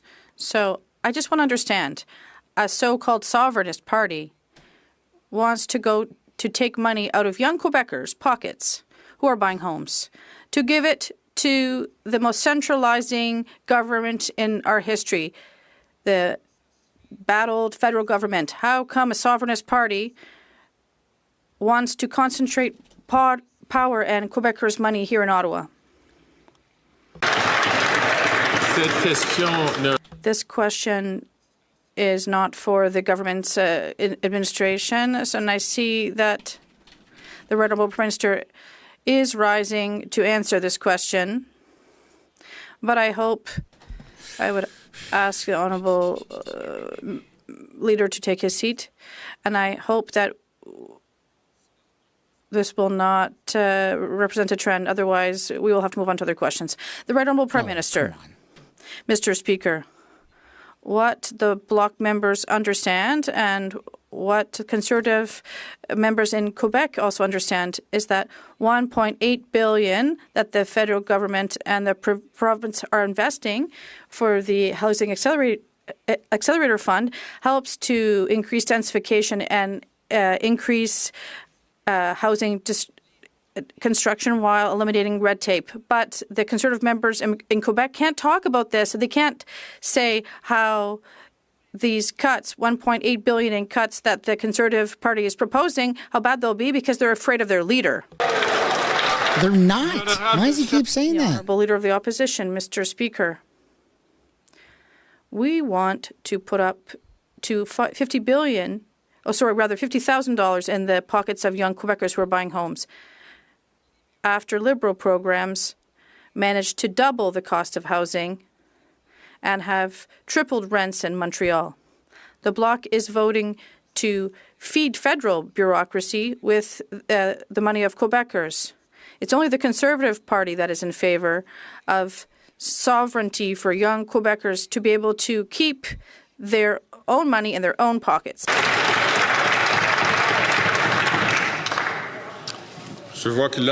I see that the Right Honourable Prime Minister is rising. Mr. Speaker, $900 million has been invested by this, sent to Quebec rather, to create more homes, less bureaucracy, and accelerate housing construction and eliminate red tape. And this is money that the Conservative leader is proposing to take away from Quebec.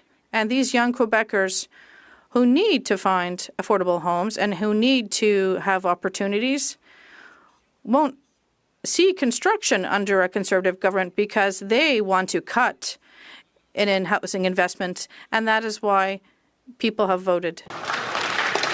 The Honourable Member for Winnipeg Centre. Mr. Speaker, the special interlocutor, the AMN, the Canadian Medical Association, and now the victims ombudsperson are calling for legal mechanisms to end ombudsman, not ombudsperson. But the Liberal Attorney General is missing in action when it comes to the rise of extremism against Indigenous people. He has failed to protect survivors and their families from violence. Inciting hate is not free speech. So will the Prime Minister heed these calls and adopt my bill, C-413, to protect survivors, their families, from the incitement of hate? The Right Honourable Prime Minister. Mr. Speaker, we agree. Incitement to hatred, incitement to violence are not free speech. We need to make sure that the path of reconciliation that this country is on is walked on by everyone. And that's why we've stepped up significantly in our anti-racism strategy, why we continue to work with that member on her private member's bill, why we continue to move forward to make sure that everyone, despite all those who continue to attempt to deny residential schools, all those who believe in the better future for Canada, hold together and prevent denialism from happening. Wow. The honourable member for Edmonton-Griesbach. Mr. Speaker, it's the holidays. Winter is here and people are dying. At a time when people should be gathered around the table, under a warm roof, 4 Edmontonians have died on the streets. And last winter, over 100 people lost a limb due to frostbite. Liberals have let people in Edmonton down. They're either too weak or don't care to stand up to Conservative Premier Danielle Smith's cuts to Edmonton's social services. Why is this Prime Minister, just like the Conservatives, standing by while Edmontonians freeze? Bravo. The Right Honourable Prime Minister. Mr. Speaker, we put significant amounts of money forward for the provinces to tackle the issue of encampments, to tackle homelessness. We've made historic investments in increasing housing and decreasing homelessness. Provinces have been varied in their response to be willing to work with the federal government. That's why we're working directly with the City of Edmonton and Mayor Sohi on moving forward on supports to fight homelessness in Edmonton, as we are right across the country. It takes investment, it takes compassion, it takes partnership, and that's what we're doing. That's right. The honourable member for Northwest Territories. Mr. Speaker, since 2015, our government has made reconciliation with Indigenous people one of the most crucial priorities for Canada. We have made important progress from returning unceded land back to communities, making aggressive investments into housing, reforming health care, and eliminating almost 150 long-term boil water advisories across the country. Can the Prime Minister tell Canadians what more we as a government can do to support reconciliation?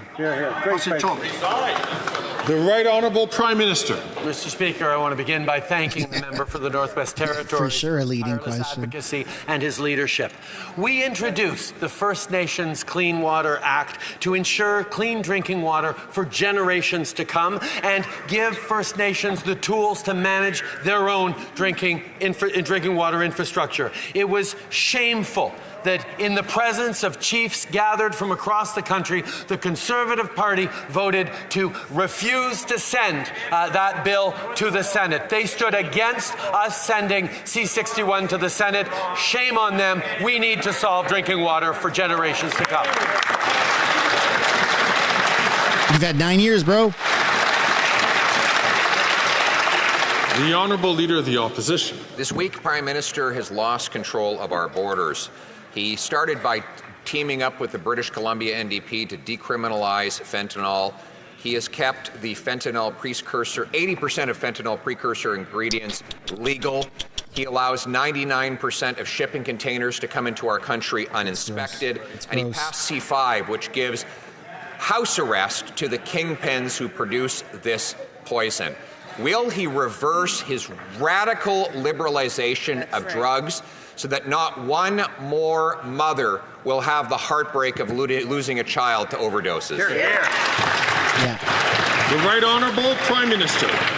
I throw some W's in the chat for that. Drug epidemic has been hitting hard in communities right across this country and indeed across North America. That is why we have been stepping up in an evidence-based, compassion-based, public health-based approach to solving for the opioid epidemic and the toxic drug crisis. We're going to continue to lean on scientists and researchers and compassionate frontline workers as we invest to support Canadian families from coast to coast to coast. It is not more ideology proposed by the Leader of the Opposition that is going to solve this. It is the careful application of reasonable responses. That's right. The Honourable Leader of the Opposition. It is his weird, woke liberalization ideology that has caused the 47,000 deaths and the 200% increase in overdoses But just like he has lost control of the drugs, he's lost control of immigration. Don't take my word for it. The Globe and Mail said, and I quote, the Liberal government lost control of Canada's immigration system, highlighting that there are now 30,000 people who have been ordered deported that the Prime Minister has now lost track of. Like everything else. What's his plan to find them and deport them? There you go. We got to start deporting people, man. The Right Honourable Prime Minister. Mr. Speaker, despite the Leader of the Opposition trying to pretend it's not true, Canada remains the best country in the world. And the fact that we are facing significant challenges like other places around the world doesn't take away from that. We will continue to roll up our sleeves. We will continue to defend Canada's interests, defend Canada's borders, work with our partners in the United States. The Leader of the Opposition can't help himself from talking down Canada and Canadians. We're going to work with Canadians, with provinces in a Team Canada approach and protect Canada's approach. He says the same thing on repeat. The Honourable Leader of the Opposition. We have the best country with the worst Prime Minister, Mr. Speaker. Yeah. Best way to put that. That's the best way to put it. He's weak, woke, and wasteful, and he's lost track of 30,000 people who've been ordered deported but have now vanished. Now, we have millions of other people who are going to come up for exit when their permits and visas expire over the next year and a half. And the Prime Minister won't tell us what's the plan to get the people out of the country who are not supposed to be here. Yeah. Put some W's in the chat. We got the best country with the worst Prime Minister. Mr. Speaker, Canadians continue to have confidence in immigration as a good thing for our economy. Good thing no, we don't. Because they know we have a strong and rigorous immigration system that adjusts depending on the needs and the opportunities for Canada to grow and integrate more people. That is what we are continuing to defend. That is what we fight for every single day. While the Leader of the Opposition talks down Canada, talks down Canadians, and puts partisan attacks ahead of reasonable policy solutions, we're going to do the work necessary to protect Canadians and protect our immigration system. That's great. Nah. Deport. If you need to deport, deport. Once again, a weak answer from a weak Prime Minister who has lost control of our immigration system. Three Pierre's pummeling Trudeau. Escaped from a center in Laval. These 3 fugitives can be added to 750 individuals who can be considered dangerous in Quebec and that this government is unable to get out of the country. And we've learned that this government has literally lost track of 30,000 people under expulsion orders. What is the plan to get these people out of the country? The Right Honourable Prime Minister, Mr. Speaker, over recent years, we have significantly invested in our border security services. We have invested in our police services. You haven't. Border Services said the other day, that's a real contrast. They don't scan anything that comes in by rail. Who fired 1,100 border agents when they were in power. They have made cuts to law enforcement. They have made cuts to the border. They have chosen to harm Canada's security and to instead promote dangerous weapons. And that is why we have put an end to the ability to purchase assault-style weapons. Oh, my God. The Honourable Member for Belleuil-Chambly. Well, I perhaps have a strange question for the Prime Minister. The Conservative leader is taking advantage of his position to say whatever he wants about the Bloc Québécois, about me, about Quebec. And yet, with remarkable cowardice, for over a year, he has been refusing all of the invitations to public debate that I keep sending him. And today he has gone even farther. Is the Prime Minister not concerned about the fact that the Conservatives keep passionately pushing the Bloc Québécois to be even more sovereigntist than it is now? I see that the Right Honourable Prime Minister is rising.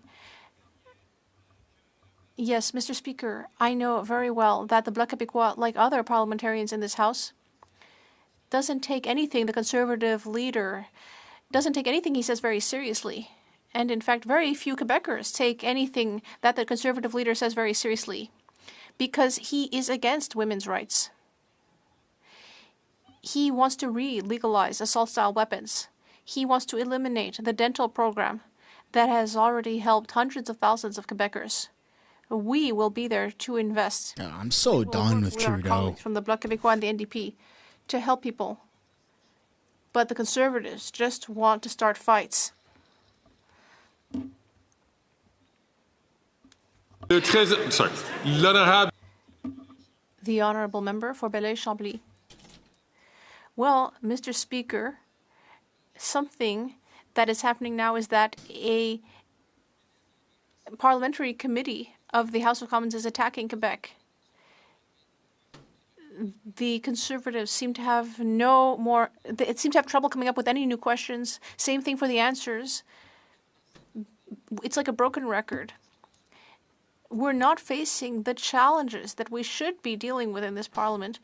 Is it not time to wish each other a happy holidays and say that when we see each other again, it will be because there's an election? The Right Honourable Prime Minister. À l'ordre, s'il vous plaît. Le très honorable Premier ministre. Monsieur le Président. Mr. Speaker, I'm always very happy to wish anyone happy Christmas. But we still have work to do, Mr. Speaker. We have a fall economic statement to present that will deliver help for Quebecers and Canadians. We will invest in our future at a time when we are facing challenges with the Americans. We have work to do in the spring, in the next parliamentary session, to add people to the lists of those eligible for dental care. We will be there to offer free medication and free insulin for those who need it. We will be doing the work that we need to do. Here we go. The Honourable Leader of the Opposition. Yes, it's time for debate. It's time for an election, Mr. Speaker. Just yesterday, the Bloc Québécois repeatedly voted against an election and voted for keeping this government in power. The leader of the Bloc Québécois will have to face the fact that the Conservatives want to cut the GST on new housing, but the Liberals want to do the opposite. The Bloc Québécois wants to increase the bureaucracy. The Bloc Québécois wants to make the bureaucracy bigger. We would get rid of it. This is the kind of choice that Quebecers are facing. Once again, we're hearing questions coming from all parties that have nothing to do with the federal administration, but I see the Prime Minister is rising. Well, Mr. Speaker, yesterday we voted for all sorts of things. For example, the Holocaust commemoration program, the Canada Housing Benefit, and all sorts of other things. But the Conservatives voted against that. We voted for emergency funding for veterans. We voted for the National Child Protection Strategy to protect them from online harms. But the Conservatives voted against that. Yes, I recognize that parliamentarians from other parties voted in favor of all those good things, but the Conservatives are constantly voting against what is actually going to help Canadians. The Honourable Leader of the Opposition. Minister who's lost control of spending, debt, and inflation. Workers are now forced to fight to make up lost wages. That's why last year, Canada had more strikes than any year since 1981. That is since the last Trudeau was breaking the country and its economy.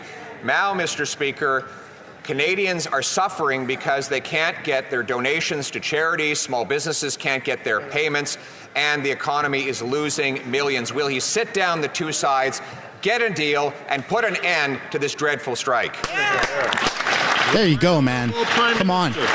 This is like going on too long. Conservative Party, whose attacks on unions are well documented from 575 and 377, their anti-union bills that the Leader of the Opposition voted for, from continually choosing to use back-to-work legislation as they did time and time again. We believe that the best deals happen at the bargaining table, which is why the Minister has got the two sides of Canada Post together to try and find a solution that will work. Mr. Speaker, we know small businesses are hurting. Canadians in rural and remote areas are hurting. We will continue to look to help them, and we get this resolved the right way. The Honourable Leader of the Opposition. Il est faible. Il a perdu le... He's weak. He has lost control of spending. He has lost control of the debt and of inflation, which means that workers need to fight for a pay rise. And last year, we saw the highest number of strikes since 1981, which was when his father broke the economy. Strike at Canada Post. Like father, like son. Which is hurting our economy, small businesses, nonprofits. When will the Prime Minister get both sides of the table to put an end to the strike?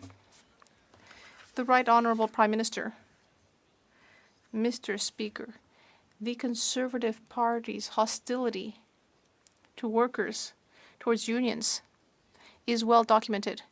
I don't need to say anything more about it. But what we will do... Sucks that was in French, but it's still a pretty good zinger. ...are brought to the negotiation table, and that's why we encourage all parties to continue to negotiate, because we know everyone is struggling. Non-profits are struggling. Canadians in remote and rural areas are struggling. They depend on Canada Post, and that is why we need solutions, and we are working on that. Reminder everyone to hit the like button and subscribe if you haven't yet already. Mr. Speaker, last week was the 35th anniversary of the École Polytechnique massacre. Quebecers and Canadians from throughout the country mourned the 14 women who were murdered due to a sadistic act of gender-based violence. Over the last few years, there have also been horrendous tragedies due to mass shootings in places like Portapique, Truro, and Quebec City. Can the Prime Minister tell us about the government's measures to protect Canadians from gun violence? The Right Honourable Prime Minister. Mr. Speaker, I'd like to thank the member for Saint Laurent for her question and her hard work. Unlike the Leader of the Conservatives, we will always prioritize the safety of Canadians, not the gun lobby. Thanks to our gun buyback program, we will be removing assault-style weapons from our communities. There's no such thing as assault-style weapons in Canada that you can legally purchase. Violence against women. We will take action on things like red flag laws and other measures against gender-based violence. We will always stand up to defend women and fight domestic violence, whereas the Conservatives stand for more weapons. Well, let's see what the police have to say about that after a 116% increase in gun crime under this Prime Minister. And a repeat violent offender out on early parole allegedly murdered a 34-year-old woman in Toronto on Sunday. The Toronto police had this question, and I quote, for the Prime Minister, how was this person, with their history, allowed to access a firearm and be alone with a partner when they were supposedly living in a supervised community setting? What answers are you providing to the victim's family or our communities who continue to see the heartbreaking results of your weak policies on crime? End quote. Wow. Put some W's down. The Right Honourable Prime Minister. Speaker, despite Conservative opposition, we continue to move forward on bringing in red flag laws and yellow flag laws to make sure that people who are charged with domestic violence don't have access to firearms. Conservatives stood against that and fought against that every step of the way. Just like they're working hard to make legal again assault-style weapons that we rendered illegal in this country 4 years ago. They want to unfreeze the handgun bans, and last time they were in office, they cut 1,100 workers from CBSA to help, who were there to prevent illegal guns flowing in from the United States. You can't buy assault-style weapons in Canada. He has not banned a single gun. He's spent over $60 million to fail to take a single gun off the road. He's had to give it an amnesty to reverse all of the announced gun bans that he did, standing in front of a cartoon image of a scary Hollywood-style gun. And what has been the sum total of all of this? A 116% increase in gun violence since he became Prime Minister. When will he realize that banning Grandpa Joe's hunting rifle is not going to stop crime, that instead we actually have to lock up the criminals? Wow, who would have thought that? Let's show some support for our boy, the next Prime Minister of Canada. Right Honourable Pierre Poilievre, huh? Instead of trying to scare Grandpa Joe, he should be honest with Grandpa Joe in that we have banned assault-style weapons, and already we've seen thousands of assault-style weapons collected and destroyed. These are things that we are doing that the Conservative Party and its funders, the gun lobby, continue to stand against. They will re-legalize assault-style weapons in this country, unfreeze the market on handguns. That's what they promised the gun lobby, and they hide behind Grandpa Joe because they can't admit it out loud. Making stuff up. Dude, there are no assault-style weapons in Canada. You can't legally purchase that. That literally doesn't make any sense. The Honourable Leader of the Opposition. Mr. Speaker, he admitted he doesn't even know what an assault rifle is, let alone able to ban one. He spent $60 million, and his government admits they didn't take a single firearm off the road. There's been a 116% increase in gun violence under his leadership, and 99% of the shipping containers that come in are not inspected at all, even though the previous Conservative government increased the number of frontline border officers. Why is it that the Prime Minister is so busy trying to protect turkeys from hunters that he doesn't protect Canadians from criminals? There you go. It's about time, man. I'm glad Pierre is doubling down on this. For real, this is so important. If they're so battle ready, the guns, why is Ukraine not taking them? The Right Honourable Canada said they would send them to Ukraine. They don't want them. Not only has this House defined what an assault-style weapon is in law, the RCMP are now acting on that classification. They're going to change. They're going to fucking change what the definition of assault-style weapon is. I'm certain all members can exercise... Are you kidding me? ...restraint here. I'm inviting all members, please, to do so.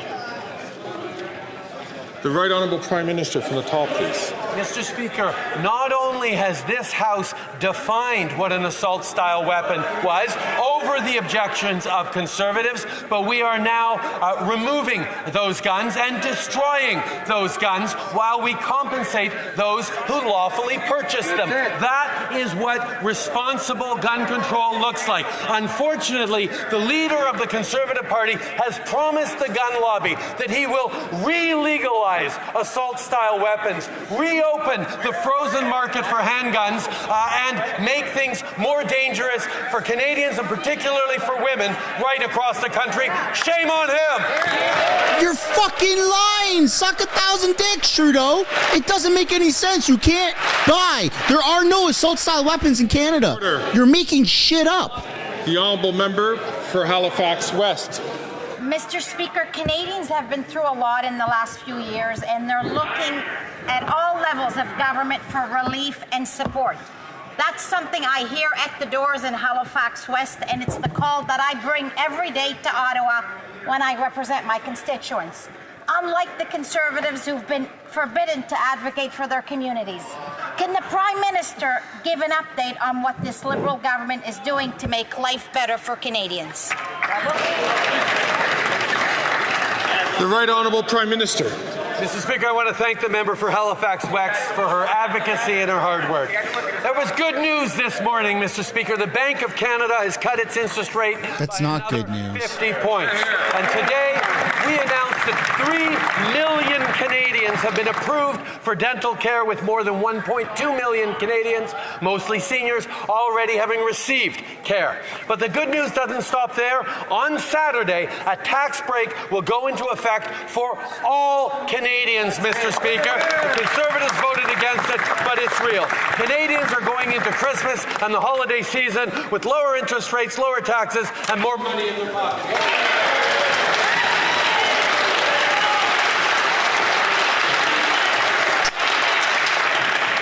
The Honourable Member for Courtney Alberni. Mr. Speaker, forest biomass energy production has the potential to provide Canadian electrical grids with a sustainable source of energy. This will also create high-paying jobs for rural communities like the paper mill in Port Alberni.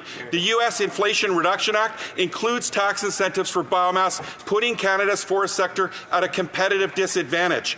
The Liberals promised a clean technology and electricity investment tax credit in 2023, but failed to deliver. Will the Prime Minister finally commit to the timely passage of these tax incentives to help protect Canadian jobs in the forest sector? I don't care about Canadian jobs, chump. The Right Honourable Prime Minister. Mr. Speaker, biomass is an important part of the solution as we move forward in Biomass. That guy has a lot of more biomass. reliant on renewable energy and understanding how important our forestry industry is, not just for creating good jobs and goods to export and build homes with, but also contributing to our energy opportunities and challenges. We will continue to stand up for innovation in our energy industry. We will continue to stand up for energy workers right across the country in all industries as we work to decarbonize, as we work to invest and innovate, and as we create a better future for all Canadians. The Honourable Member for Saanich Gulf Islands. Thank you, Mr. Speaker. Monday we'll find out the extent of Canada's deficit. The Greens offer some solutions. Offset deficits by taxing with the excess profits of big oil, big banks, and tax the billionaire class. Why will this government not make them pay their fair share? Let's go. The Green Party. Let's go. The Right Honourable Prime Minister. Mr. Speaker, following the pandemic, we actually brought in an excess profit tax on big banks and insurance companies that were very profitable through a very difficult time for Canadians, and those measures continue. We will always look at making sure everyone pays their fair share, and in regards to oil and gas companies that are creating incredible profits by selling oil and gas to Canadians, we're actually making sure that there is a limit to how much they can pollute, because no industry should have unlimited pollution. They can continue to produce, but they need to reduce their emissions. They need to invest in new ways of supporting their workers and supporting our future. Colleagues, I would like to draw the members' attention to the presence in the gallery of our former colleague and former Leader of the Opposition, Mr. Gilles Duceppe.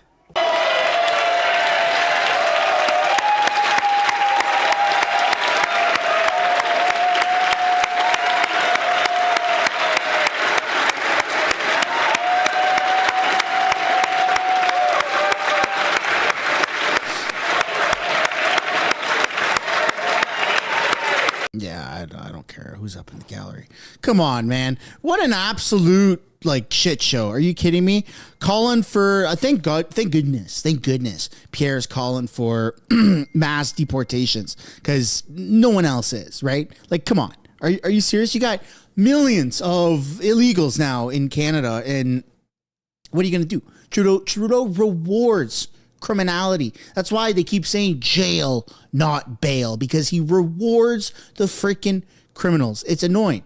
And same with guns. You literally cannot buy an assault style weapon in Canada. It's not a thing. You can't do that. It's not. You don't sell them anywhere. They don't sell them. The only way to get that is illegally. Oftentimes, as reported per the media, it comes through America. And we've seen our border services say we're understaffed, we're underfunded. Our border services scans less than 1% of all things that cross into the border. And they don't even look at anything that comes in by rail. Maybe we start there. Maybe we start scanning things. Maybe we increase our technology, put some more money into things, and scan things a little bit better. Use AI to scan how objects look. Maybe start looking at our rail system. Come on, man. This is simpleton stuff. Very, very simple. Let's go back to the basics. For crying out loud. Super annoying. Folks, that's the end of question period. But we're going to take a look at a couple other things. And before we do, I want to encourage you guys to hit the like button. Come on, there's 6,000 people. I know some people are going to leave because they're only here for question period. I get it. We got some news. So we got some other topics that we got to get into. So hit the like button. and subscribe to the channel. It helps tremendously. I'm born on Christmas Day, and that's all I want. That's all I want right now. That's all I want for Christmas is for you guys. Let's see if we can get like 1,000 new subscribers right now. There's 1,000 people watching that aren't subscribed. Let's see if we can get some more likes and more subs. All right. It's enough pandering. It's enough pandering. Let's take a look here. This is what Jagmeet said before question period. This is what he had to say. Let's take a look.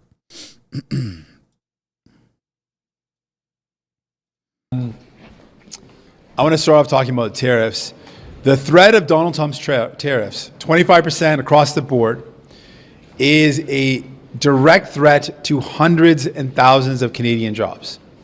Imagine what it feels like right now for a worker in a trade-sensitive sector who's wondering, will my job be the first to go when those tariffs are put in place? This is serious. That doesn't just mean that that worker loses their job, the entire family is impacted. So what is the response to these serious threats by the Prime Minister? The Prime Minister is telling us it's okay, oh, he's just joking, Donald Trump's just making jokes, no big deal. It is a big deal. On top of that, what we're seeing from Trudeau is that anytime Trump says jump, he says how high. That is not strength, that is not actually responding to what's going on. And then, when Trump trash talks Canada, we got the leader of the Conservative Party repeating that garbage. That hurts Canada, that hurts Canadian workers. What we need to do is acknowledge that Trump is a bully. Bullies look for weakness. That's why he's trolling us. So we need to send a message of strength. We need to have a real war room ready to go, fighting for Canadian jobs with unions at the table. We need to put in place and get ready to put in place retaliatory tariffs. We have to make it clear, if Trump picks this fight, it's going to hurt both of us, and it's not a fight that he wants. We have to show strength, that we're willing to do whatever it takes to protect Canadian jobs. We have to also make sure it's very clear that tariffs on Canada don't just hurt Canadians, it's going to hurt Americans. We need to make that message very clear, make sure the pain is felt, and so he knows this is not the direction he wants to go. We have to defend Canadian jobs, and that's my commitment. Donc, avec les menaces de Donald... Menace. All right. We're gonna skip the French. Look, I get it. To French people, not to be rude. I'm French. Français, c'est ma première langue, okay? I speak francophone. I'm French. But for the sake of everyone else, we're just gonna skip through the French stuff. Quelque chose vraiment qu'ils vont perdre leurs emplois. Trump et place. Et qu'est-ce que Pierre poilievre au Canada de défense et qu'on est près de aux États-Unis? Avec le gouvernement qui est abandonné. Une mise à jour. Appuyer le rapport. Oh my goodness. Ce qui est It's all in French. Un problème. Dit précis garder tout. And so on have been either Reconnaître que c'est important de faire face à la haine. Okay, so I'm going to ask two questions about the premiers. First of all, Premiers Fury, Smith, Ford, and so on have been either on Fox News, on CNBC very soon, or going to the United States or holding conference calls with their governors to get the message out. First of all, do you approve of that? Do you like what's happening? And then I've got a second question. Well, we certainly need to get our message out to the United States, but I've seen very mixed messages coming out from some of these Conservative premiers that are not making it clear that we need to defend Canadian jobs. I want to see a strong approach that makes it clear that everyone in Canada wants to defend Canadian jobs, that we reject the misinformation of Trump. We don't want to repeat the same things that he's saying about our borders. It's clearly not true when he says that the Canada-US border is the same as the Mexico-USA border. That's clearly not true. Repeating those lies hurts Canadians, hurts our jobs, and I'm concerned that the Conservatives have not been very strong on that point. So what do you want to see from the virtual meeting of the First Ministers with the Prime Minister? I want to see a clear commitment that we are ready to show strength. What does that mean? We have to show that we are ready to retaliate with tariffs. We need a war room to fight back and protect jobs in Canada, and one that includes unions at the table who represent those workers. We need to show that this is a fight that's going to cost Americans and Canadians. It's going to hurt. So it's not a fight that Donald Trump wants to take. On the checks, are you even gonna let any legislation on that come to the floor of the House if they don't expand it to meet your needs? Yeah, we've been very clear on the checks. We do not believe that checks that exclude seniors and people living with disabilities are appropriate. We think it's wrong. And so we've said they've got to fix that. They got to make sure that seniors get some support. It is wrong that someone earning $140,000 will get a check, but a senior living on their own, barely getting by, gets nothing. That is wrong. We made it clear. If they don't, are you even going to let it get to the House? You didn't answer the question. Are you going to let it get to the floor of the House? The House is gridlocked right now. I like that. We're going to go back a second. I really, really, really like that. How reporters are pushing back on politicians that don't answer fucking questions.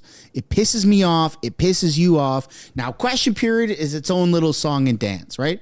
I don't agree. I don't agree that politicians should be able to get away without answering questions. But at least during these press conferences, reporters have the ability to say, you didn't answer the question. And they ask it again, maybe a little bit differently. And I like that a lot. I'm going to let it get to the House. You didn't answer the question. Are you going to let it get to the floor of the House? The House is gridlocked right now.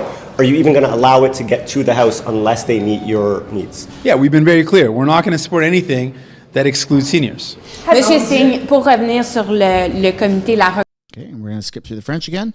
Avec cette recommandation.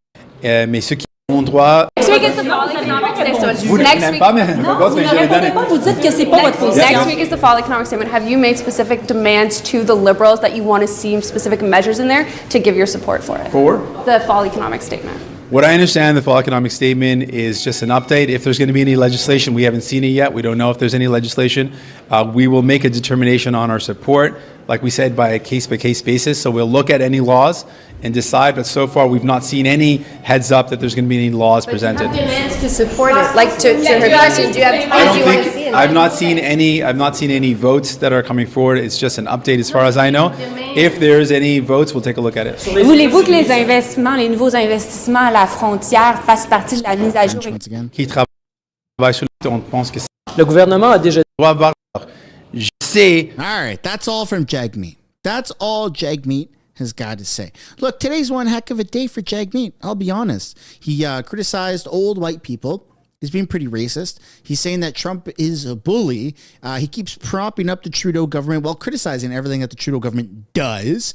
And he's been voting against Pierre Poilievre while simultaneously saying that we need to do things that are quite literally the exact same thing that Pierre Poilievre is saying. It's really not looking good for Jagmeet Singh. And I don't know how he can hold on to any more support. Like, I get that Liberals and NDP supporters, some of them may have been bonked on the head a couple of times. One too many times, you might add. And I get it. Look, we all have different backgrounds. But there's going to come a time where NDP supporters, Jagmeet Singh specific supporters, are going to say, oh, okay, this guy is full of crap. I can't support this guy anymore. And that day is coming. It's already happened for a lot of people. But that day is absolutely right around the corner for a lot of people. Next up, we're going to take a look here at this interview with CBC and the Bloc. Because it looks like the Bloc's getting a little antsy here. Let's see what they've got to say. Okay, to discuss the state of this government and its books, I'm joined now by one of the leaders of one of the two parties that voted non-confidence in the government yesterday. That, of course, is Yves-François Blanchet, the leader of the Bloc Québécois, in case you're expecting to see Pierre Poilievre sitting here. Mr. Blanchet, it's good to see you. Thank you for coming in today.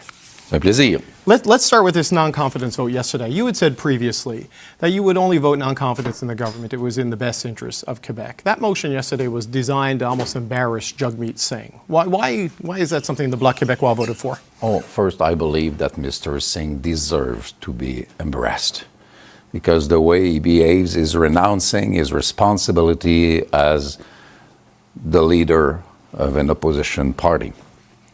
We had said a long time ago that if we did not achieve two specific goals, we would vote against the confidence in this government. That's the old age security increase and supply management. We could have started with that because, we cannot trust too much the polls, but our numbers are very, very, very good. But we said that we had the responsibility first to try to do something useful for Quebec and Canada elders and agricultural producers under supply management rule, which protects the quality and the price of what we eat and drink in Quebec and Canada. So does this mean that every confidence motion from now on, you will vote non-confidence in the government? It depends on how it is written. If it is a provocation against Quebec, of course, we will not support the motion. But otherwise, I do not know what will come after an election. But we have reached a moment when Quebecers and Canadians are entitled to compose a new parliament, whatever happens the morning after. It's about time, because this government has been unwilling or unable to do its job for the whole session, which is being completed in the coming days. Nothing happened. They quite bluntly lied to the people, saying that what we proposed for elders was too expensive, and they did put on the table something that would have costed twice the same amount of money. They said that we were not precise enough about those who would benefit from our proposal for elders, and they were much, much less precise because they gave money to people who don't need it at all. You're talking about the $250 checks and the HST holiday. The holiday. But there would be a difference, Mr. Blanchette, in one. I'm not defending the policy. The government can do that. But this would be a one-time thing, whereas the OAS is forever and growing as more people retire, right? Yeah. So there is a difference in the cost to the Treasury. There is a difference, but the government said that they were willing to negotiate something about that. And I believe they said that only to get more time, with which they did nothing. And that's the problem. So now we have no confidence in Mr. Trudeau's government. And at the very beginning of 2025, I would ask him to have the courage to put his 10 years in power on the table and tell Quebecers and Canadians to deal with it, make a choice. Can he credibly do that while the threat of the tariffs hang over the country from President-elect Donald Trump? I mean, when you say the beginning of 2025, do you mean after the 20th of January when the president is inaugurated and we have an idea of whether or not he's going to impose the tariffs? Because surely you wouldn't want a caretaker government for a 6-week campaign with the economy getting hammered like that, right? Factually, it cannot really happen before the very end of January. So there would be not a new government. Actually, there might be 2 new governments. But what Mr. Trump said and keeps saying is a threat in order to achieve some goals. Either we agree with it or not, or either we agree with the way he does things and says things or not. Mainly what he says is those are issues about which I have made my whole campaign, and I have to deliver something to the population, and I've got the bad guys. They are Mexico and Canada, and now he's doing very efficiently what he was not so successful doing a few years ago. He is the master of the field. He plays with people, and he is very successful at that, either we like it or not. Our job is not to do rhetorics against the American president, it's to adapt. Right. He will pose some challenges, not for the beginning of 2025. He will pose challenges for 4 years, and we have to be as prepared as we can. And we said last week, all the leaders together, we said, either we will implement it or not, that we should not do partisan politics with that. We should present a more united front, because Mr. Trump will respect none of the leaders and will not respect Quebec or Canada if we are not more coherent in our way to do things, which we are not now. Right. So when you talk about the Prime Minister putting his government on the line, essentially, or giving an opportunity, you talk about when Parliament comes back on the 27th of January, right around then. So if you believe that this government is a spent force, as you've essentially described them, they're unable to control the agenda in Parliament because of the minority situation, and there is criticism of their ability to handle Trump a second time. Do you think Mr. Poilievre is a better option for the country? Because you're not going to be prime minister unless the Bloc changes dramatically between now and the next election. Oh, if we did change dramatically, I might. No, look, the Bloc is tailored specifically to Quebec. There's no chance that the Bloc will be prime minister. Like, it's just not going to happen, right? Out here in BC, on the East Coast, in Saskatchewan, in Alberta, you're not voting for the Bloc Québécois. So, like, you know, at least he's not delusional like Jagmeet Singh is. Jagmeet Singh is not going to be prime minister either. There's no way. I'll bet my entire, like, everything that I own. I'll bet my house on the fact that Jagmeet Singh will not be prime minister of Canada. Okay, it's just not going to happen. It's going to come down strategically to Pierre Poilievre, but Trudeau and all the major woke cities. Right? We thought that there was a real chance here in BC with the recent premier elections that we could flip BC for the first time in like freaking 10,000 years from NDP or BC Liberal to BC Conservative, and it almost worked. But it came down strategically to the major areas within BC. Vancouver, right? Things like that. Vancouver Island, like Victoria, all the major cities. So it's going to be the same thing with the federal election. But it's not looking good for Justin Trudeau. He's got like 41 or 39 projected seats. So unless he's able to swing a lot of the major cities, Edmonton, Calgary, Vancouver, Montreal, Toronto, any others that I missed, right? It's just not really going to work for Justin Trudeau. So all roads, all signs are leading towards Pierre Poilievre being conservative or being the prime minister of Canada. So they can joke, oh, Bloc, you're not going to be like, why even entertain that, man? They know, we all know.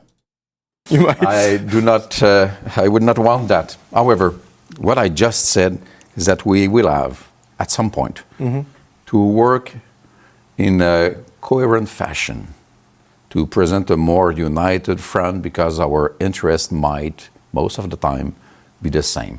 We should not do rhetorics facing Mr. Trump. We should say, okay, to the United States, in 3, 5, or 9 years from now, what are our common goals in terms of migrations, in terms of safety, security, the borders, and trade? And we should privately negotiate the way to achieve those common goals and quit doing short-term politics because it serves nobody's interests. And I do not mind so much what Canadians will choose as a government. We propose to Quebecers to be the best and strongest voice possible for Quebec. It does not mean that what we do is bad for Canadians. Let's say this proposal we made about supply management or elders, very large majority of Canadians supported the Bloc about that. Right. So we may be useful, but our purpose is to represent Quebec. But when you talk about the short-term partisan rhetoric that you say is not helpful in this moment, I mean, you lead a sovereigntist party and you are willing to get on Team Canada, for lack of a better word, in the time that is available to deal with President Trump on the tariffs. The Prime Minister and Mr. Poilievre are back and forth about who is really letting the country down. Do you think there could be political unity under either of these leaders, given the way things are right now with the Prime Minister and given the way things might go under a potential Prime Minister Poilievre based on what you saw in that meeting last week? There are 4 or 5 parties in the Parliament. In the coming election, each one of those will get a mandate. And the population will decide how many MPs each one of those do have in the room.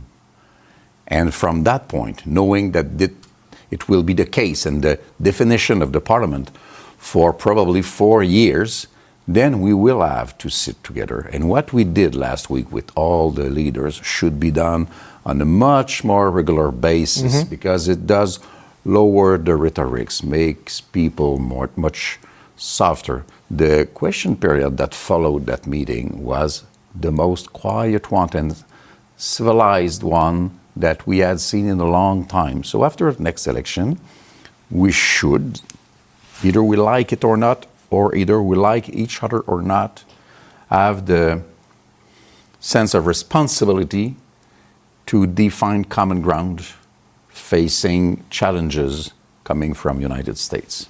Yeah, I think you have a very good point when you say if people in this town talk to each other face-to-face in private a little bit more, it might be better for everybody.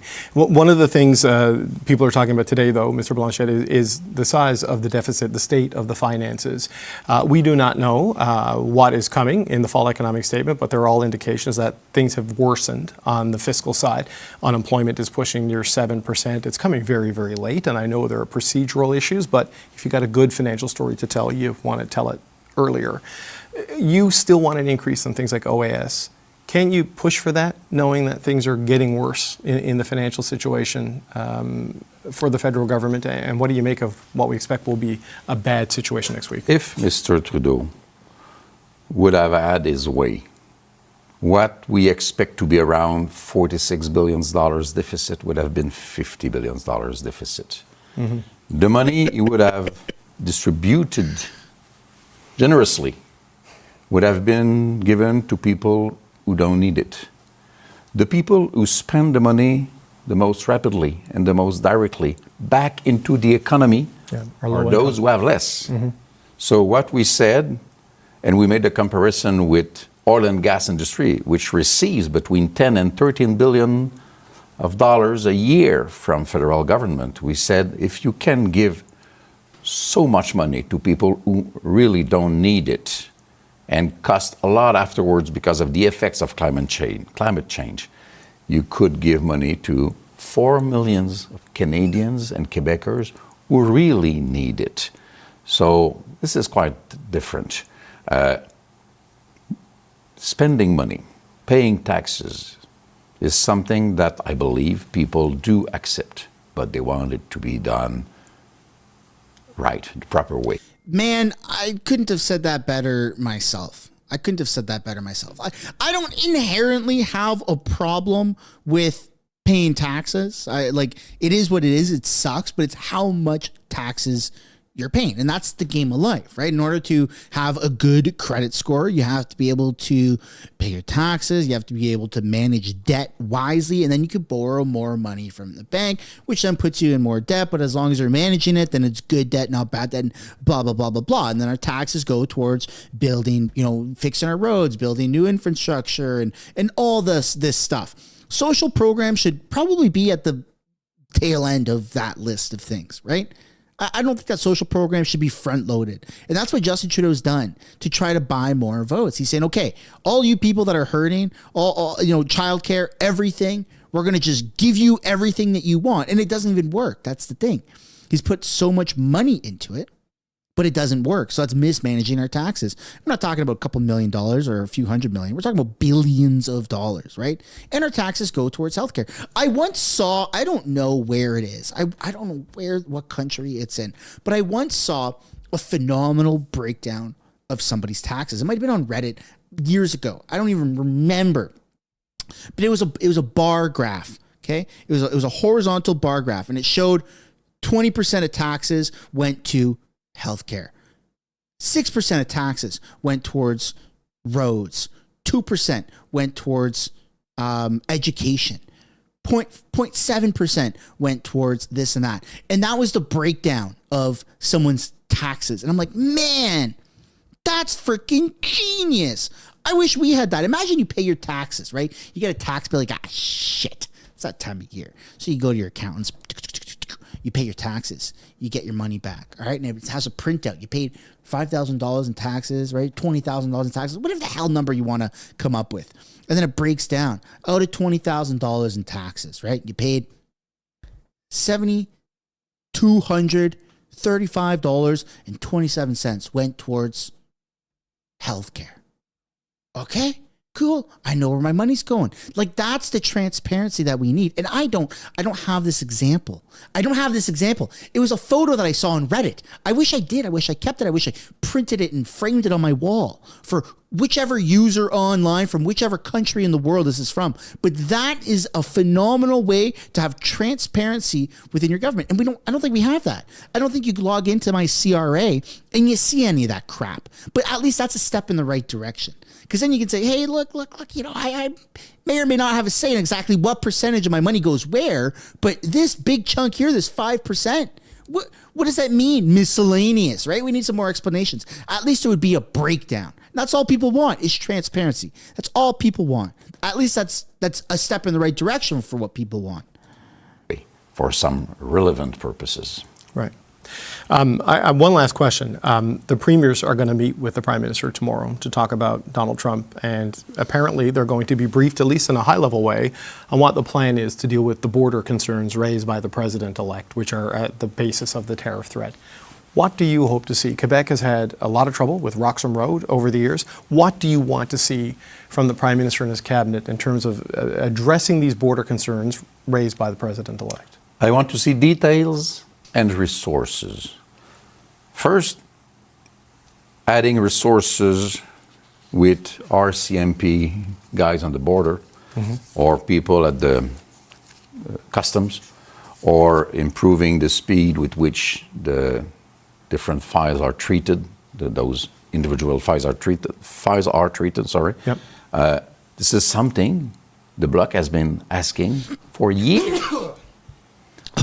Sorry. I'm sad. A bunch of bullshit came out of me. Had more influence on Mr. Trudeau than we did. I'm allergic to bullshit. Basically, what they are doing is something we have asked for a long time. Two things are still to be ascertained. The amount of money. It does require resources. And the people to achieve the job, to do the job, have to exist. We're hearing about $1 billion for the budget. Yeah. For the border, sorry. So how will it be spent, with what expected results? So this is something very important, the way it's done and the amount of money. This is what we want to see, and I hope that the Prime Ministers will not make a show of being the one with the biggest arms facing Mr. Trump. They have to work together in order to reassure people and send a message to Washington that we are going to be fair, but we are not going to be weak. Yves-François Blanchet, the leader of the Bloc Québécois. We always appreciate your time, sir. Thanks for coming in today. It was a pleasure. There you go, folks. There you go. That's what the leader of the Bloc has to say. Let me know down in the comments what you guys have to say about that topic right there. Do you believe the Bloc leader?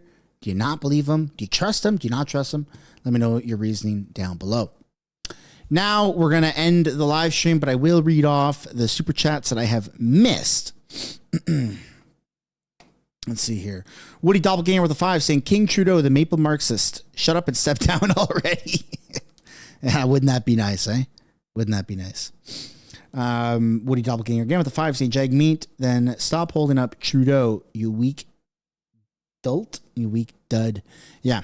I mean, he's calling Trump a bully, which is funny, which is really funny because he's kind of a bully himself. Jagmeet's a bit of a bully.